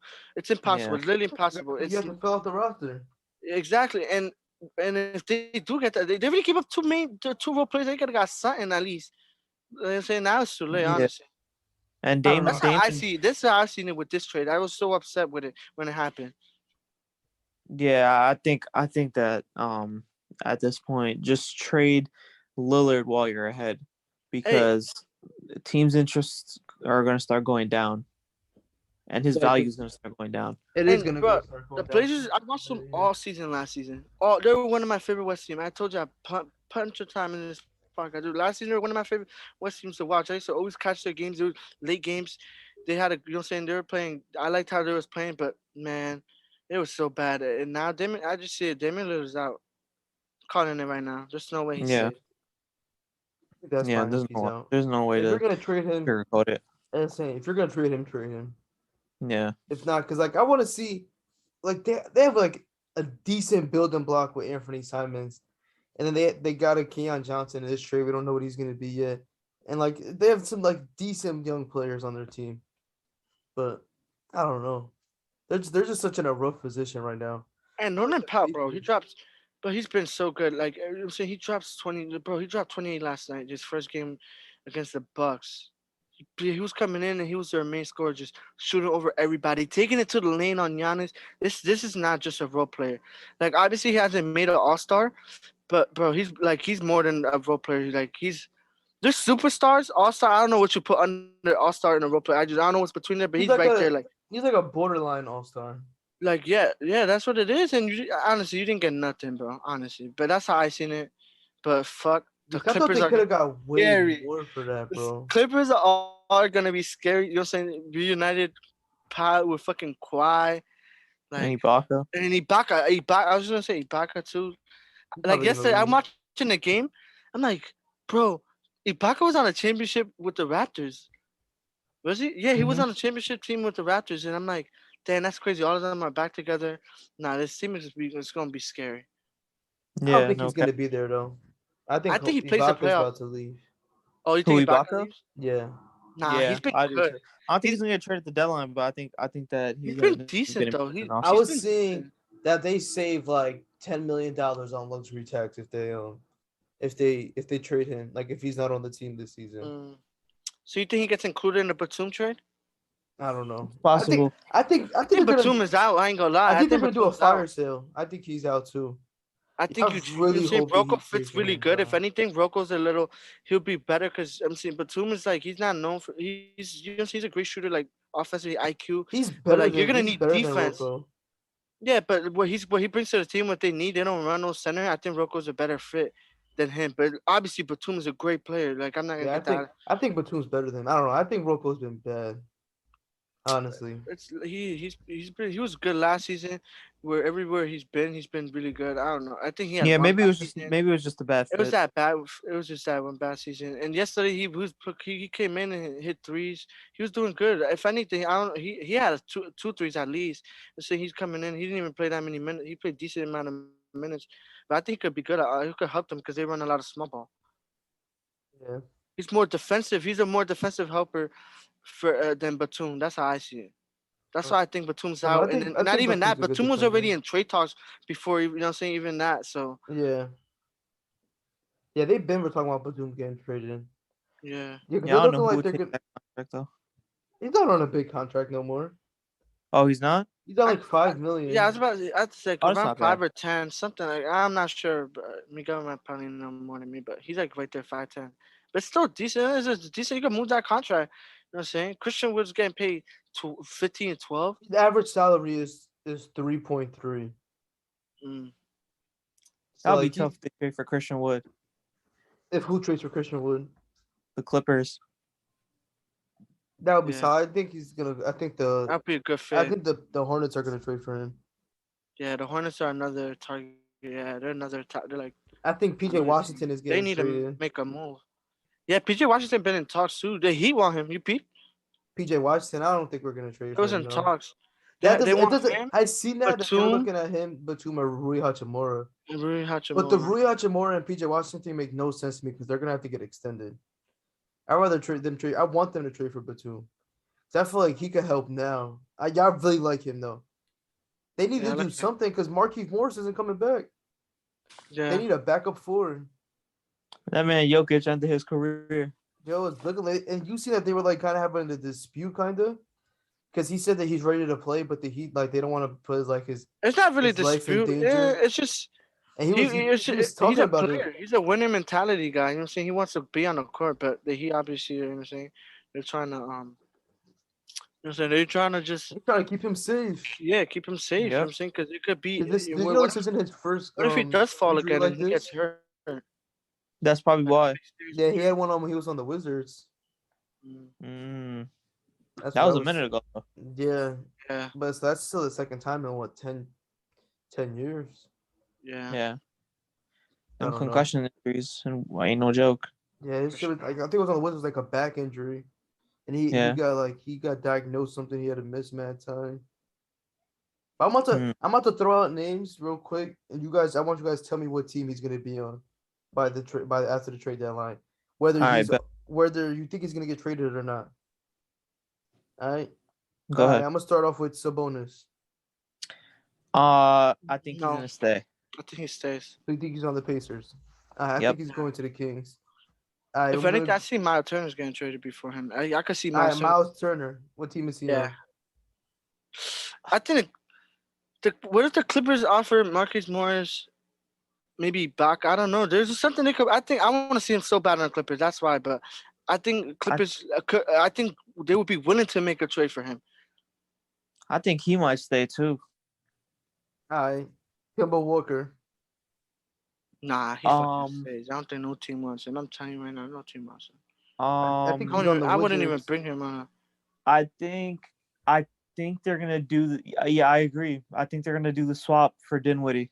Yeah, I think Dinwiddie's going. Nah, That's my prediction. I got stop Dinwiddie it. going. They do not do Dinwiddie like that, man. You do not gonna give up Kemba Walker. Yeah, It's not just Kemba Walker though. Obviously, it's gonna be something yeah, else. but I don't think they do that though. I don't think. Who else are gonna offer for the Knicks? maybe like a first round pick, or it's Kevin not like a Knox. second round pick. Look. They Kevin came out Knox is today. gone already.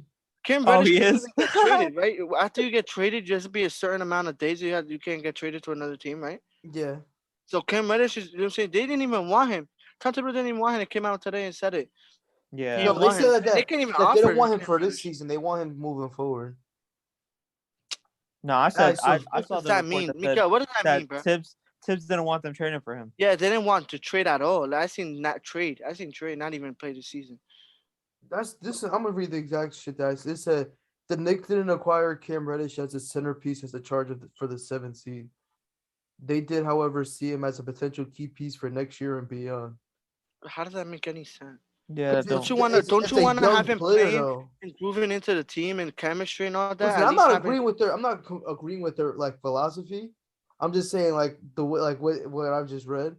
It's like I seen a couple say it's them that moving they want forward. him Like traded at all. they traded for him for his potential, not for what he is right now. That's pretty much how I see it. But Spencer Dinwiddie, what team is he going to be on? the I think he Knicks. stays. I don't know where I they think he's came on the with the Knicks as contract. I think well. he stays. What team is Goran Dragic on? The Um, Mavs. That shit. He getting traded to the Mavs. He definitely getting traded. No, he's not getting traded. He's gonna get bought out and then sign with the Mavs. I think he's going to be on the Cavaliers. Mm, What that would team be is Ben good ass Simmons trade. on? Ben Simmons. The Nets. Sixers. The I Nets. think He's he's in staying. Philly still too. On Yeah. everything. Go to the Nets. We giving up Steph Curry for him. No way they say no. They not even listening to They offers. came out bro. today. Nah, they came out today and said I seen a couple. Obviously, it could I be don't fake. We believe don't him. know It what's just going keeps on. getting flip flopped, bro. We don't I know what's know. going on. But The they did say media, that. bro. Yeah, it is the media. That's I'm what only saying. You trusting just net don't know. sources. I'm only trusting net sources. Because if you look at it, What Nico's you only mean? It trusting was Philly isn't sources. Shams? Yeah. Isn't no, like Shams like listen, a, bro, Shams is a piece of shit, but bro. he okay? Listen, So that's like New York. That's Nets. That's like Nets resources right there. Like, Shams is not a net source. Anthony bro, he's like Puccio, Alex Fisher, they're Alex Sheffer, they're net sources. Bro, listen. Every time you hear a report come out say that the Nets are interested, it's always someone that's mainstream, like Shams or Bill Simmons or someone like that.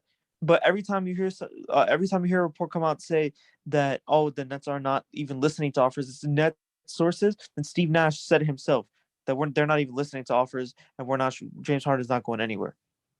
okay. So this is between deadline, right? This is the deadline or for deadline, right? Post deadline, what team is he going to Okay, be? so I don't think they no way they do that halfway through the season. There's no way. It's just so bad for.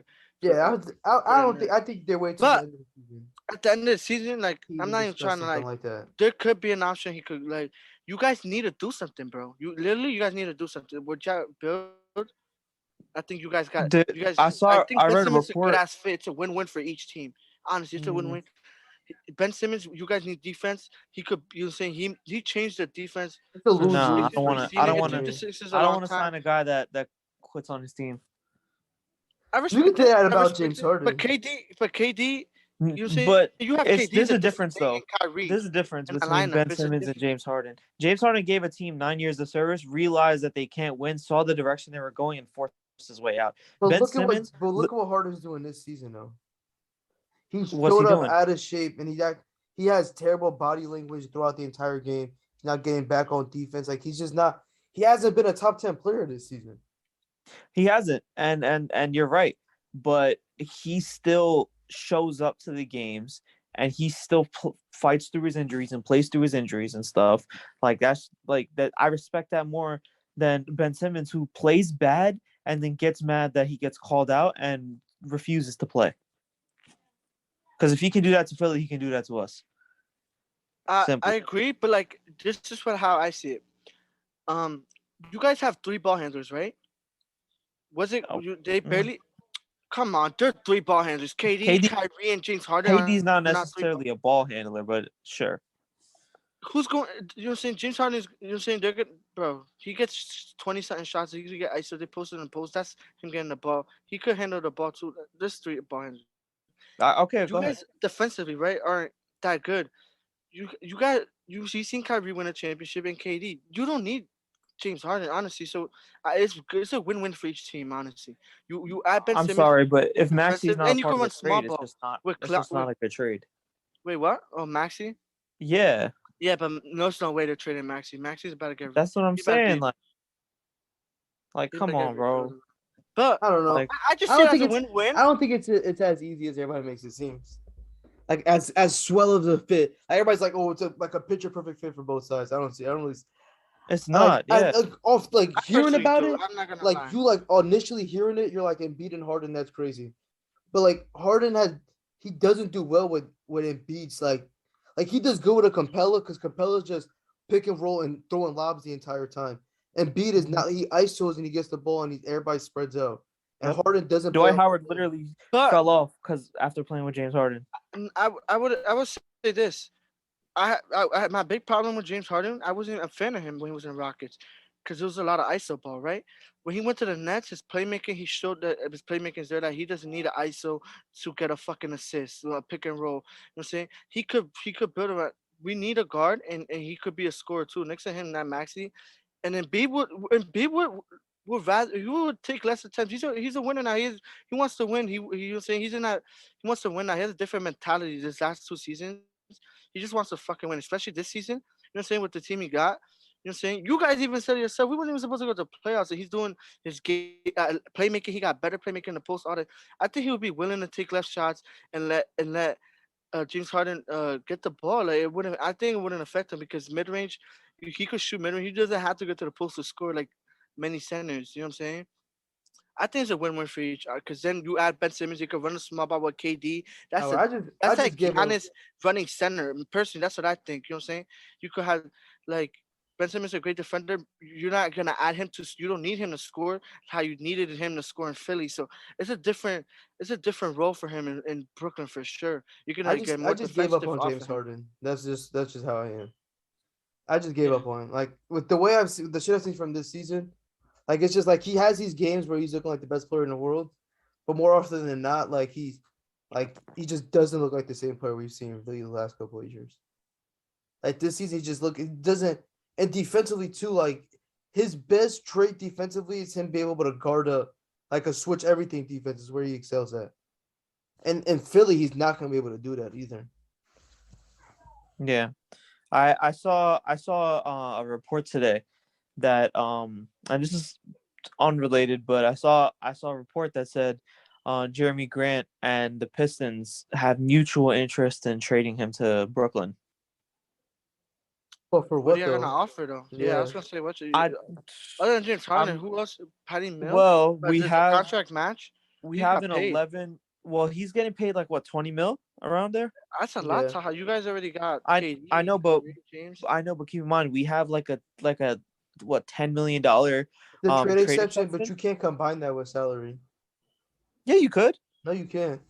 The trade exception, you You can't could. combine it with salary. You said what?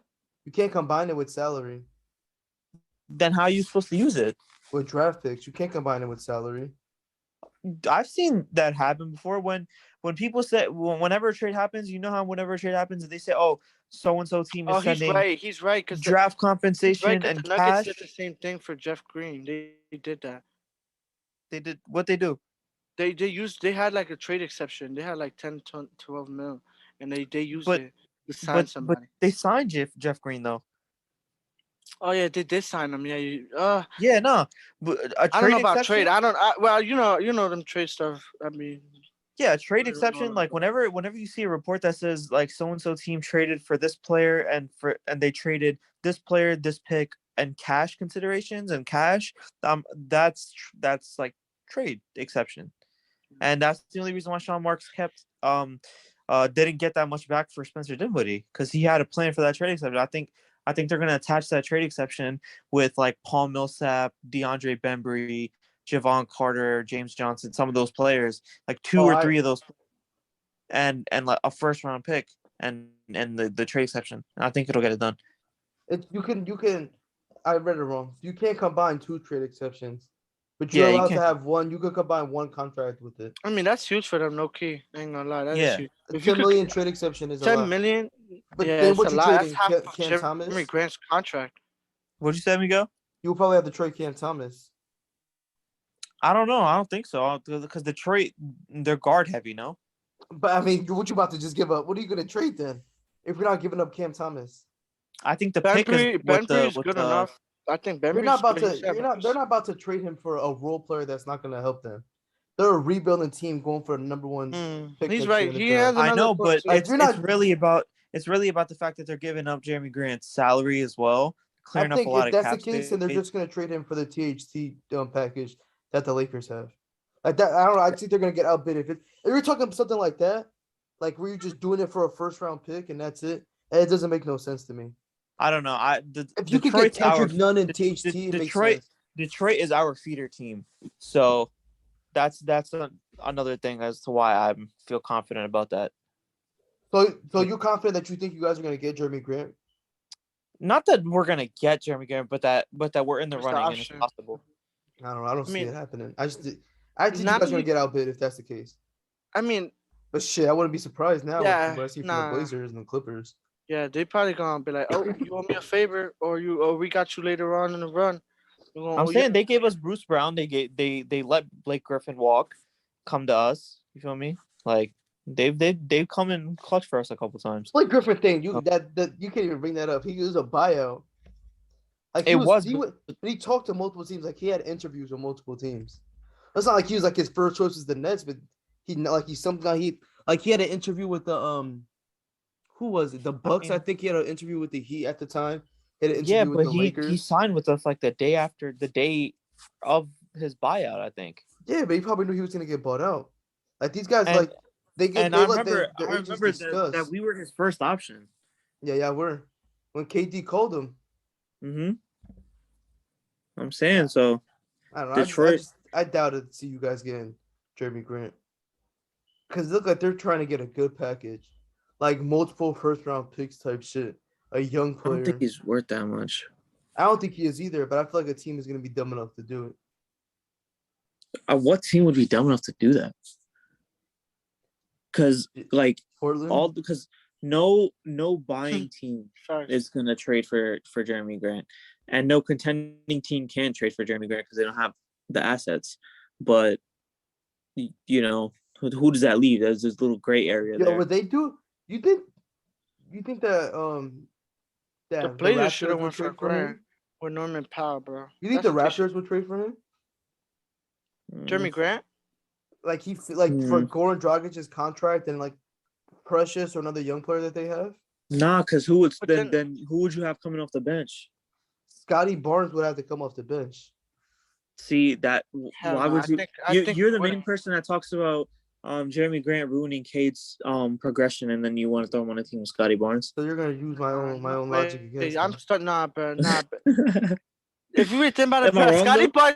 Barnes is younger. No way. What he's doing right now is 36 minutes coming in clutch. He's rebounding IQ. He could ball handle. I don't think bro. You know what I'm saying? Nah. I don't think Nah, you 'cause even. I'm using I your don't own even logic think against you, he's but am better I than wrong? Jeremy Grant this season. Like, what? Obviously, he's a good player, but I think Scotty Barnes is doing a lot more this season. Like, hell no, they're gonna rebuild. They wouldn't do that to Yeah. trade for Jeremy Grant, and throw Scotty Barnes on the bench. If anything, he's coming off the bench as six man. Jeremy Grant? Yeah. Shit, I mean, gonna it come wouldn't off the be bench as bad. Though. six It man. wouldn't be bad. I feel like he's just to me, he's like a Raptors player. Like no cap. Like he's literally fits the mold of what they want in a player. And I feel like that could get a deal done. Like they trade Gordon Dragic's contract and like one of these young players have like a Precious or Malachi Flynn, some of these other players that they have. Or a Banton. Guys, sorry to interrupt. I gotta go pick up. You feel me? I gotta go. Yeah, you I'm got gonna you let good, y'all bro. rock. I'm gonna let y'all I'm rock. about to My do one more viewers, thing and I love you, close know. out. Hey, see ya on Thursday. Yes, sir. And one more thing. Philly better go to the finals. No cap. Oh boy. He didn't even He's believe stupid. that. Yeah, word up. He probably laughing right now. Yeah, he's over there cracking up, knee slapping and all.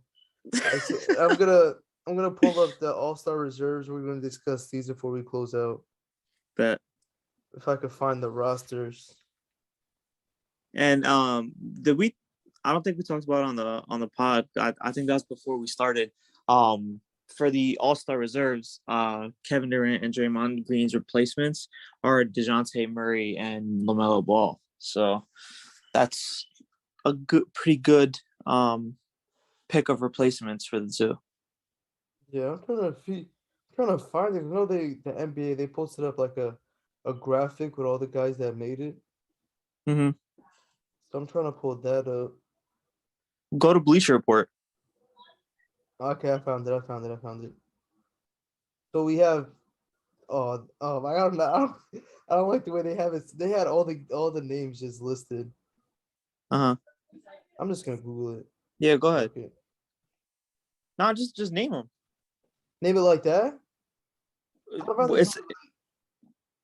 It's not by teams. Nah, it wasn't like that. Like they didn't do like East West. Okay, Uh-huh. I got it.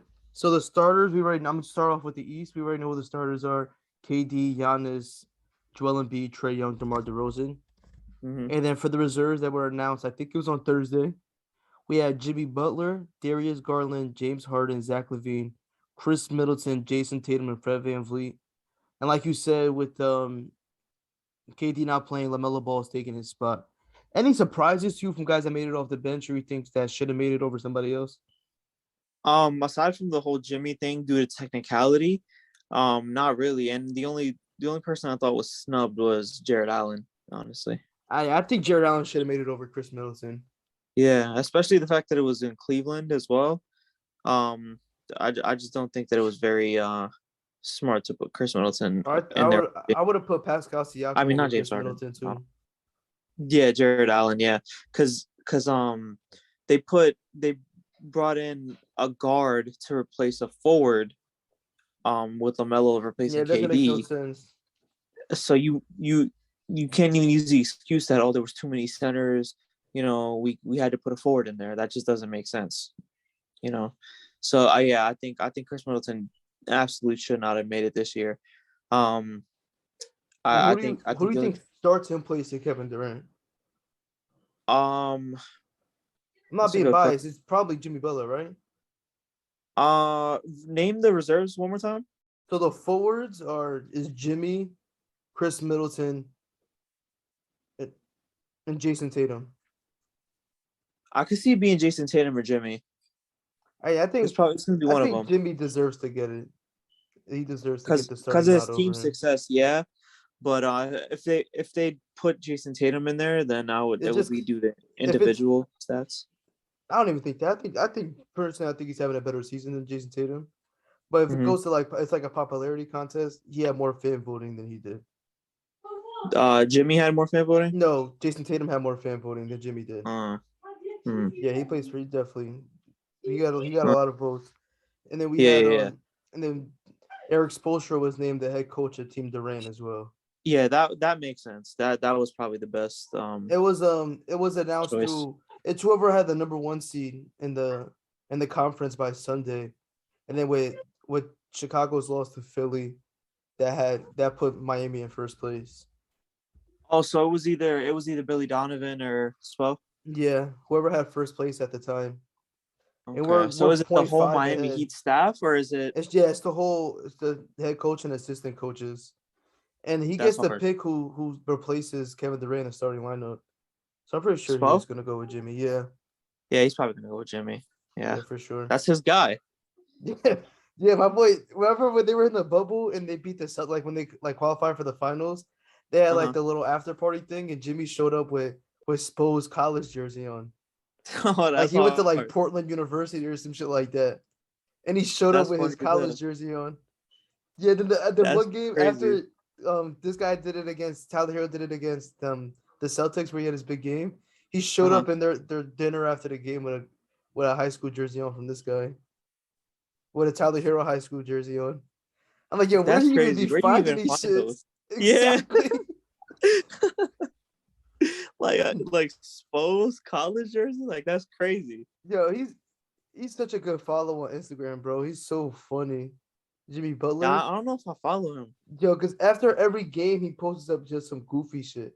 Like he put Caleb Martin's face on his body after they played the Hornets, and he was like, "Oh, it was fun having first triplets in the NBA. It was fun seeing my brothers out there playing at home."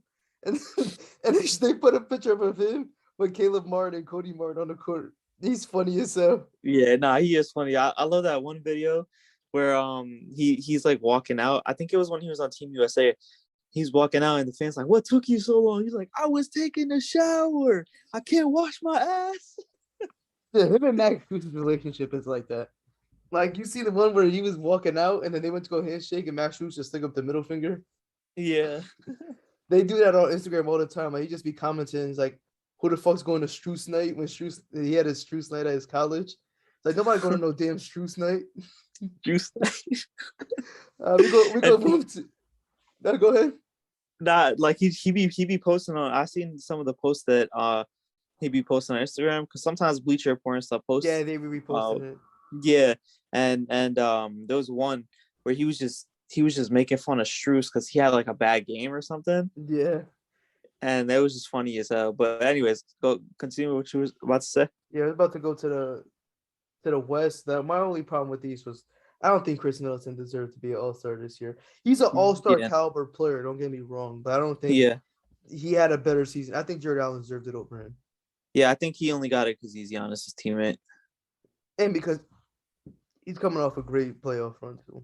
Mm-hmm. Yeah. Moving on to the West, we have starters LeBron, Jokic, Wiggins, Curry, John Morant. And then reserves, we have Devin Booker, Luka Doncic, Rudy Gobert, Draymond Green, Donovan Mitchell, Chris Paul, and Karl Anthony Towns, with Draymond Green's injury replacement being DeJounte Murray. I feel like that was probably as predictable as it was going to get. With the West, it was probably more easy to see who was going to be the All-Stars compared to the Eastern Conference. The Andrew Wiggins one was straight out of left field. I prepared myself for it already because I seen how many votes he got. Like he was like he was leading in votes the entire time. So like I understand. Wow. Yeah, I didn't even see, bro. Like, and I saw the voting because you know how they updated it like each week. Like every couple of weeks they will update it. Yeah, I don't even remember seeing his name. But also, excuse me, who would you replace him with? Like, there's no other forwards that like I'm thinking like should have got it over. Like you could say, I guess Anthony Davis, but he had a slow start to the season. Yeah, no, they weren't even in the playoff contention. Had Paul George not gotten hurt in December, yeah, for sure. Paul George would have gotten it. Like Kawhi would have gotten it if he was healthy. Like the regulars, like you know who they are. Right. I think.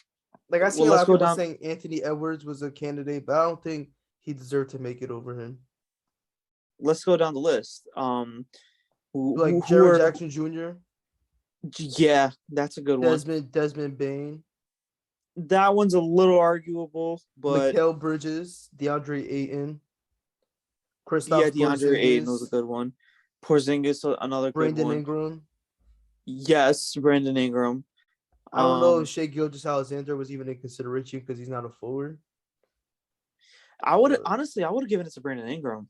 Yeah, he's having a good. He had last night probably one of the best games of his career with the 30 and 10 assists. Right. I got a question. If Andrew Wiggins hadn't gotten fan voted in, do you think he would have made it? Probably. You think so? It depends on like who was gonna like. That's what I'm saying. Like, what other forward was making it over him? Brandon Ingram. I still think he would have got voted in over Brandon Ingram. Wow. I think he's having that good of a season. Yeah. He's been one of the more consistent players all season long. Yeah, he has. And I'm an Andrew Wiggins fan. I was never an Andrew Wiggins guy. Like I thought I gave up on him too. But like these last 2 seasons, like he's just been great. Like he's been so good for the Warriors. Scoring in like just a two-way force, like his on-ball. And he's been on the Warriors for what, 2 years now? Yeah, I think it's the second season there. Or like 2.5, right? So because he got traded right before COVID happened. Mm-hmm. So that was 2020. So 2.5 years. Well, 2.5 seasons. 2.5 seasons, but it's about to be 2 years this month. Yeah. I don't know. Anybody else was replacing him? If you look at it, I'm definitely glad he made it. You know, but I think good for him. From Jaren Jackson and Kristaps Porzingis are the 3 players that have the biggest arguments.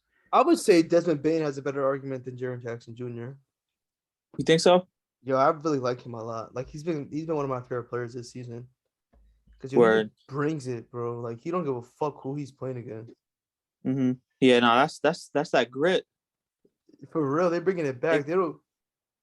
They got it, bro. Memphis, they got that grit. That's just in their culture. I think they're the most. Yeah, exactly their culture. That's exactly what it is. Like I think they're the most entertaining team in the league right now. Yeah, they're up there. I think they I are, think especially like the last 30 games. Cleveland's there. Phoenix, obviously Golden State. They're always going to be fun to watch. Charlotte, definitely. Brooklyn when they're healthy. Yeah, you could pencil in like Brooklyn, Milwaukee, Miami when these teams are fully healthy. It's like and the Lakers. Yeah, the Lakers too when they're fully healthy. Like when Utah's fully healthy, they're a fun watch. Yeah, like but Denver when they're fully healthy is like must see TV. But like at this moment, I think it goes to the Grizzlies. Like just the way they're playing and shit. Like they've really just been. Yeah, they're on a hot streak. Exactly. Honestly, at this very moment, I'll give it to either the Grizzlies or the Suns. Because the Suns are just so dominant. They just pick you apart. They're so scary. I think they're gonna reach 50 wins by this month. I don't see why not. They're running away with the 1 seed. What'd you say? They're running away with the 1 seed. Yeah, bro, they're 42-10 right now. Like that's crazy. So in the East, who do you think's gonna get it? The 1 seed. Mm-hmm. See, it's tough because you could literally say any team that's in the top like 8. Yeah, like you can see. I think it's like a real competition between like 4 or 5 teams. Yeah. It's probably gonna go to Miami or Milwaukee. See, I was thinking Miami or Cleveland.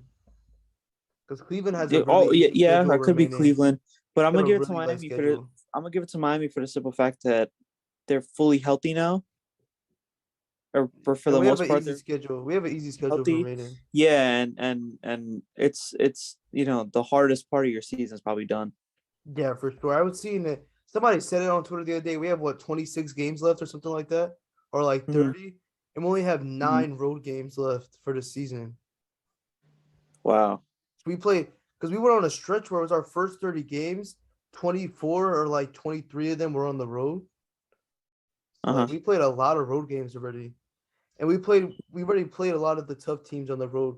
Like we played against the Mavs on the road, the Warriors, the Nuggets, all the West teams. We already did all the West Coast trips. The farthest team we have to play against is San Antonio, and we played that game already. So we don't even have no more other games that are like everything else is like mostly in the Eastern Conference. I think we have like a favorable schedule moving forward. Yeah, that's why I'm gonna give the Heat the edge because if you look at Chicago, they're still battling with a bunch of injuries. Lonzo Ball's not coming back until like mid-March. Alex Caruso's still out. They got a bunch of injuries, so I'm not giving it to them. It's really just between Milwaukee you got playing well too, and Cleveland.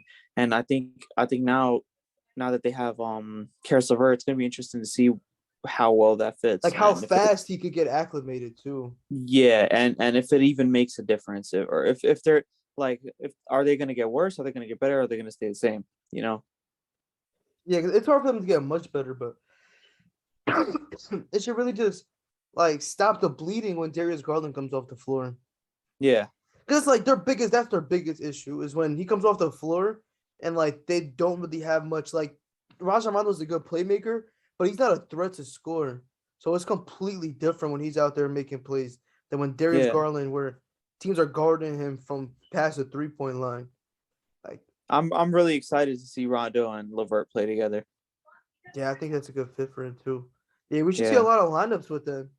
Like I want to see them two play with like Kevin Love or Lauri Markkanen at the 4, with Mobley at the 5. Like I want to see the lineup like this 5-man rotation. I want to see Rondo on the floor with Levert, Okoro, Kevin Love, and Mobley. Like I want to see that 5-man unit. I think it's a good level of spacing, a good amount of size. The defense is going to be well for that lineup too. Like I like that. I like that. But we could go to the predictions. That's a team. That's a team I'm going to be looking forward to watching though, because I want to see how for sure how well it how fast it accumulates too. Yeah, and we didn't really talk about it I wanted to talk about the Clippers trade. Mm-hmm. Like I was looking at it like because we've already seen the improvement in Paul George and Kawhi Leonard's playmaking. Are you Yeah. running Norman Powell, Kawhi Leonard, Paul George 1, 2, and 3, and then Zubac and whoever else at the 5 and the 4? Like I feel like that makes so much sense with the length and stuff that they have. And I because you would, Paul but George and Kawhi are already your primary initiators in the offense. yes, but hear me out though. I would have. I think it'd be smarter to have Norman Powell come off the bench and close the game with Paul George and Kawhi on the So a floor. closing lineup of that. Like they Yeah. close with that, and they have maybe if Marcus Morris is still there or Nicholas Batum is still there, those two guys and whoever Yep. else you want. Yep. Like Exactly. Hartenstein has been playing really good for them too. He's been a sneaky good player this season. Yeah. I would actually run a small ball lineup to close the game. I would keep Reggie Jackson in the game. Oh yeah, He's you're been right. You closing put for a. them. I've totally forgot about Reggie Jackson. So you probably can't even do that. He's been playing too well.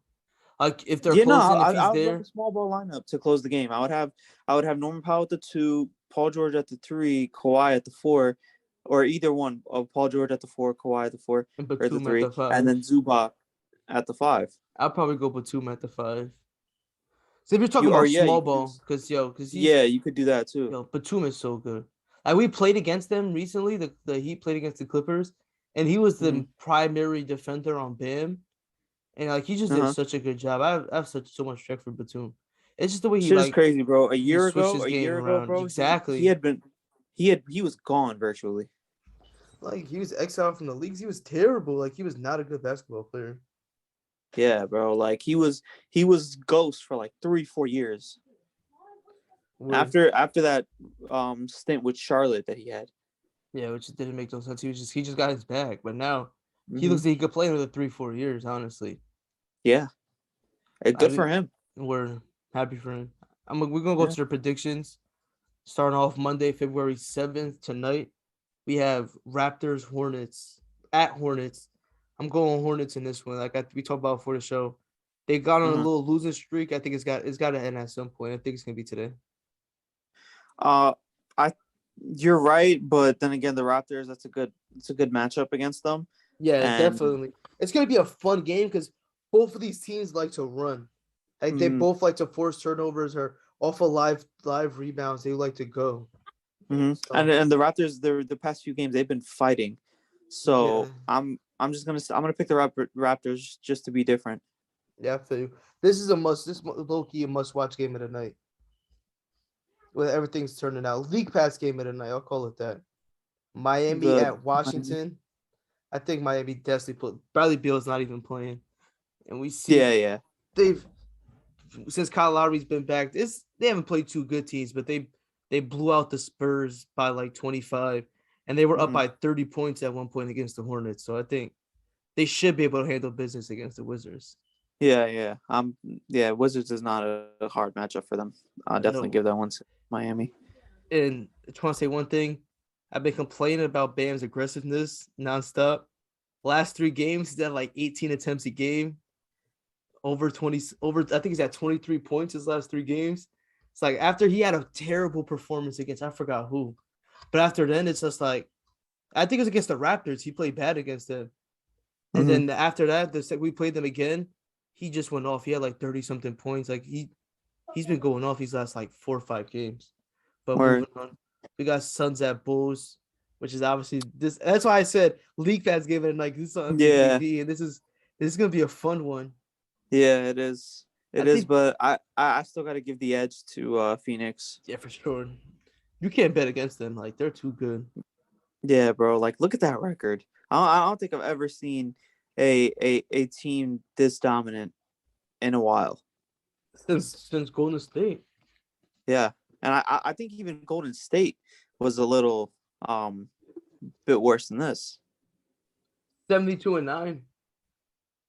Or no. Oh, okay. That Golden State. I thought you meant the And- KD Golden State. And the Milwaukee's like breakout year, the year that they got the number 1 seed, they had a really good record too that year. That was they that were- was the year that the Raptors won. Yeah, the year the Raptors in 2019, they were like insane. Like they had like the highest net rating of all time type shit. Like they were just like, oh, they had the largest remember that. point. They were averaging like they were beating teams by like 10 points every night, like on average. And like that's like unheard of. Like if your average point differential is like over 10. Nah, they used to bust ass that season. And then we got a battle of the bums for tonight. We got the Golden State Warriors. Let me stop. We got the Warriors at OKC. Should be an easy dub for the Warriors. Yeah, easy W for Golden State. Then we really do got the battle of the bums. The Knicks at the Jazz. Jazz not bums.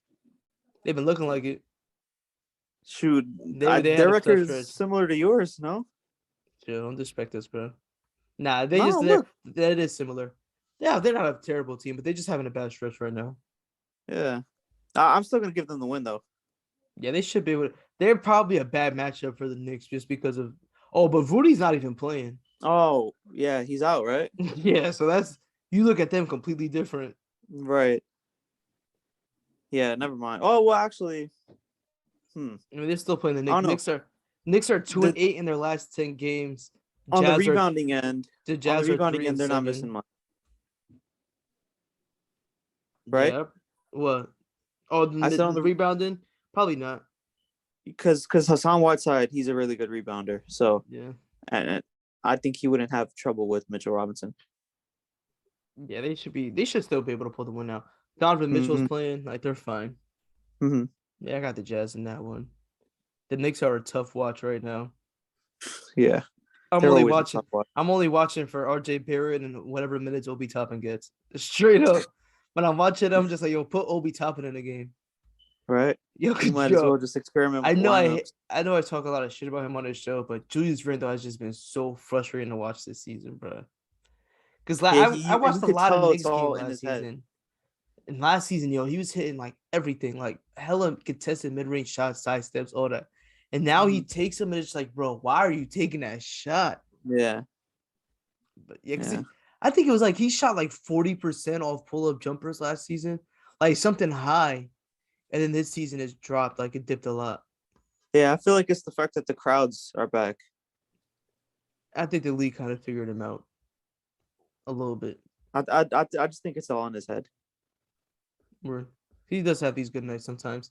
And then we have Mhm. off the second night of a back-to-back, Phoenix at 6. So the Phoenix goes from Chicago to Philly off a back-to-back, playing two of the top 4 or 5 teams in the Eastern Conference. This is, honestly, I think Philly pulls it out. Yeah. I was gonna say that. I think Philly manages to do it. For sure. I think Tyrese Maxey is a tough guard for them. Because Mikal Yeah. Bridges is obviously going to be guarding Tobias Harris. Mhm. And then Tyrese Maxey he's just going to be too quick for Chris Paul. Yeah. He's one of the fastest players in the NBA right now. Like he's really and he gets could the ball, definitely he shake Chris goes. Paul. Yeah, he gets loose. I got Philly in this Mhm. one. Me too. Indy at Atlanta. 2 disappointments this season. I'll probably go Atlanta. They've been picking it up as of recent. Yeah, they have, and they're home, so I'll go with Atlanta. Then we have Classico, Oh, Boston boy. Celtics at Nets. I feel like they don't play unless it's on TNT or ESPN. Like every time these two Who? teams play, the Celtics Oh, and yeah. the Nets, every time they play, it's a national TV game. Yeah. For this game though, I'm gonna go with the Celtics because James Harden's not gonna be playing. Kyrie's not gonna be You don't playing. think Harden's gonna play? Nah, he's not. I don't think he's gonna play before the trade deadline. So like, I he's just gonna pretty don't. much miss the next couple of games.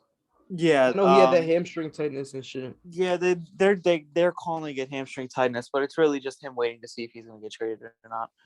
I don't think it's that. I think it is.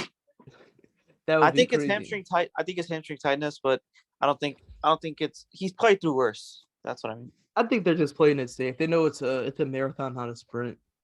Mm-hmm. I got the Celtics in this one. No, this seems the Celtics. They like after what you guys did to them last year. I wouldn't be surprised if they come in here and like really step it up. Like they play again. They play good against these teams like this. Right. I just watched them blow Miami out by like 35 the other day, bro. It was such a tough watch. We had no Kyle Lowry, no Jimmy, no PJ Tucker, bro, and they just like picked us apart, like bullied us. No cap. Bro, I'm saying when they want it, they go get it. On every, because they have a lot of talent on that team. They just haven't put it all together. But we Yeah. have Clippers at Grizzlies. Obviously, I got the Grizzlies for sure. Yeah, I think Grizzlies take this one. The Clippers are injury riddled. My boy Morant, he's up to 26 and 7. Oof. Yo, he's Damn, balling bro. this year. 26, 6, and 7. He's gonna finish. I think he's gonna finish like top 3 in MVP voting.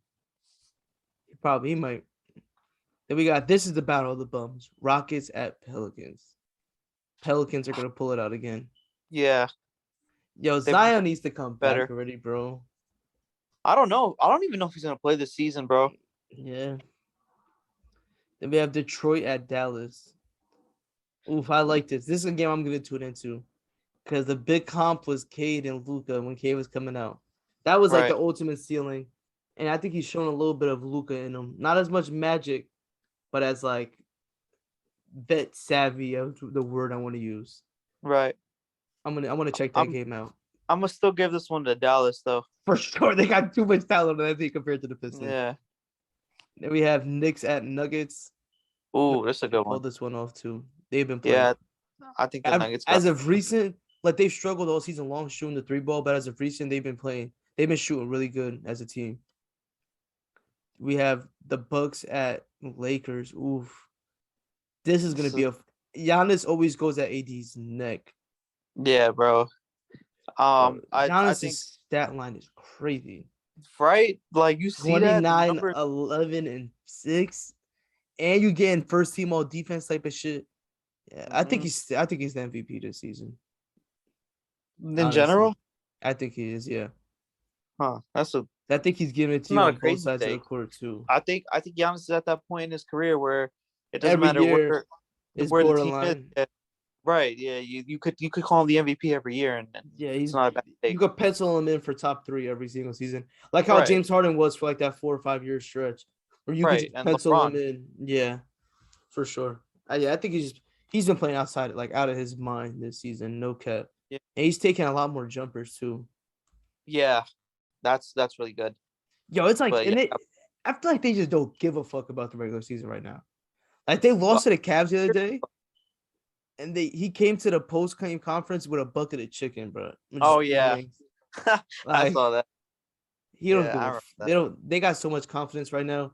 That's a scary team to play. Going into the playoffs, and the team is confident as hell because they know they just won that shit, and nobody Yeah. in the East is fucking with them when they're fully healthy. Like they have a different level of swagger right now. No cap. Then we Right. got Magic at Trailblazers. I've been watching too many Magic games lately for me to be for a healthy person. And I got the I- Trailblazers. But I've watched I a don't- lot of Magic games. No cap. All right. If CJ plays, I got the Blazers. If not, then I got the Magic. Yeah, the Magic's young core is so fun to watch. Like everybody brings something different to the game. Like Suggs is like their freak athlete, could get out in transition and like really make stuff happen.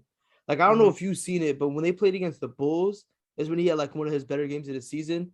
It was like 3 straight possessions, bro. Snatched the ball at somebody's hand at half court and took it down for a dunk.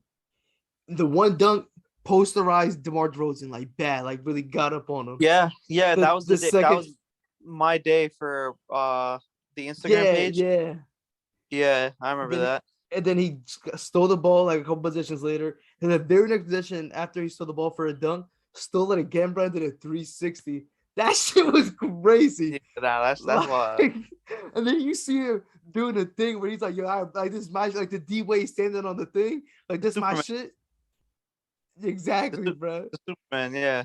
Yo, I love watching Jalen Suggs, but he's kind of frustrated sometimes because his offensive package is nowhere near to complete. But Right. when he puts everything together on some of these nights, bro, he's so fun to watch.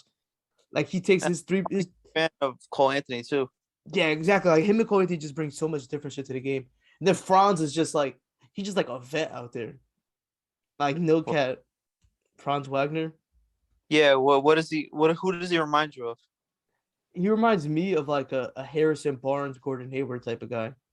Like a do it all 3. Like can play both sides, can shoot, can pass, can dribble.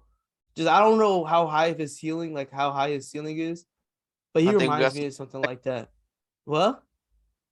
You broke up. Broke up. I said, did you hear what I said though? Like a Harrison Barnes. Yeah. Right after you said like a Harrison Barnes, Gordon Hayward type, that's when you cut off. I think he's like a do-it-all wing. Like he could shoot, dribble, pass, and defend. Like I think he could just do everything.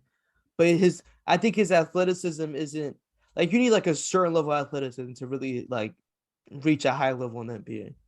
I don't know if he's gonna have that, but he knows what he's doing out there. There's always of course there's superstars that aren't just like overly athletic that could still get it done. It's just gonna see he's gonna be one of those guys. I like him though. I like their young core in general. I think they need to get some good. What'd you say? I say he's got potential. For sure. We can move on to another team that has potential on both sides of the court. On both sides. We have the Timberwolves at Sacramento Kings. You already know I gotta go with the Timberwolves on that one, bro. Yeah, Minnesota should pull it off. Timberwolves are like my favorite team in the West right now. For real? They're all right. Yeah, bro. I think Anthony Edwards has won over all NBA fans' heart, and everyone loves. You can't hate Karl Anthony Towns, right? Yeah. And then you already know how I feel about D'Angelo Russell as my favorite player. I'm gonna send you this video. It was from the YouTube channel. It's called Thinking Basketball. They break down like NBA shit, and it showed D'Angelo Russell's role this season, and that shit was just like I'm gonna send you the link to it. That shit was like the role he's playing as a leader and defensively, how he's been. Like they have him as like a free safety this year. The role they're playing him on defense, like he's playing. He's having a good ass season. Remind me, I'm gonna send that shit to you after we're done. But moving on to Wednesday, we have the Spurs at Cavaliers. I'm gonna go with the Cavaliers on this one because I think the game that Karis Levert plays. For sure, yeah, I got Cleveland. Then we have Chicago at Charlotte. This is a fun one too. Yeah, this is a fun one. I'm gonna go with Charlotte. Yeah, I am too. I feel like they're gonna be able to pull it out. Yeah. I feel like they're gonna make Vooch's job like a living hell out there. Like he is gonna eat against them. They have no centers. He has to guard Plumlee. He's got Plumlee on him. I'm missing someone. They got another big. No, they don't. Well, they got PJ Washington. Yeah, they don't have good defenders. I'm wilding. I still think Charlotte pulls it out though. Yeah. Then we have the Raptors at OKC.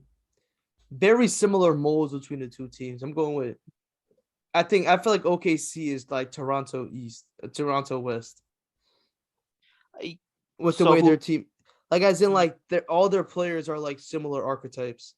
Like I see the same thing with the Thunder, like with the Shea and Trey Mann and what's his name, Josh Giddey.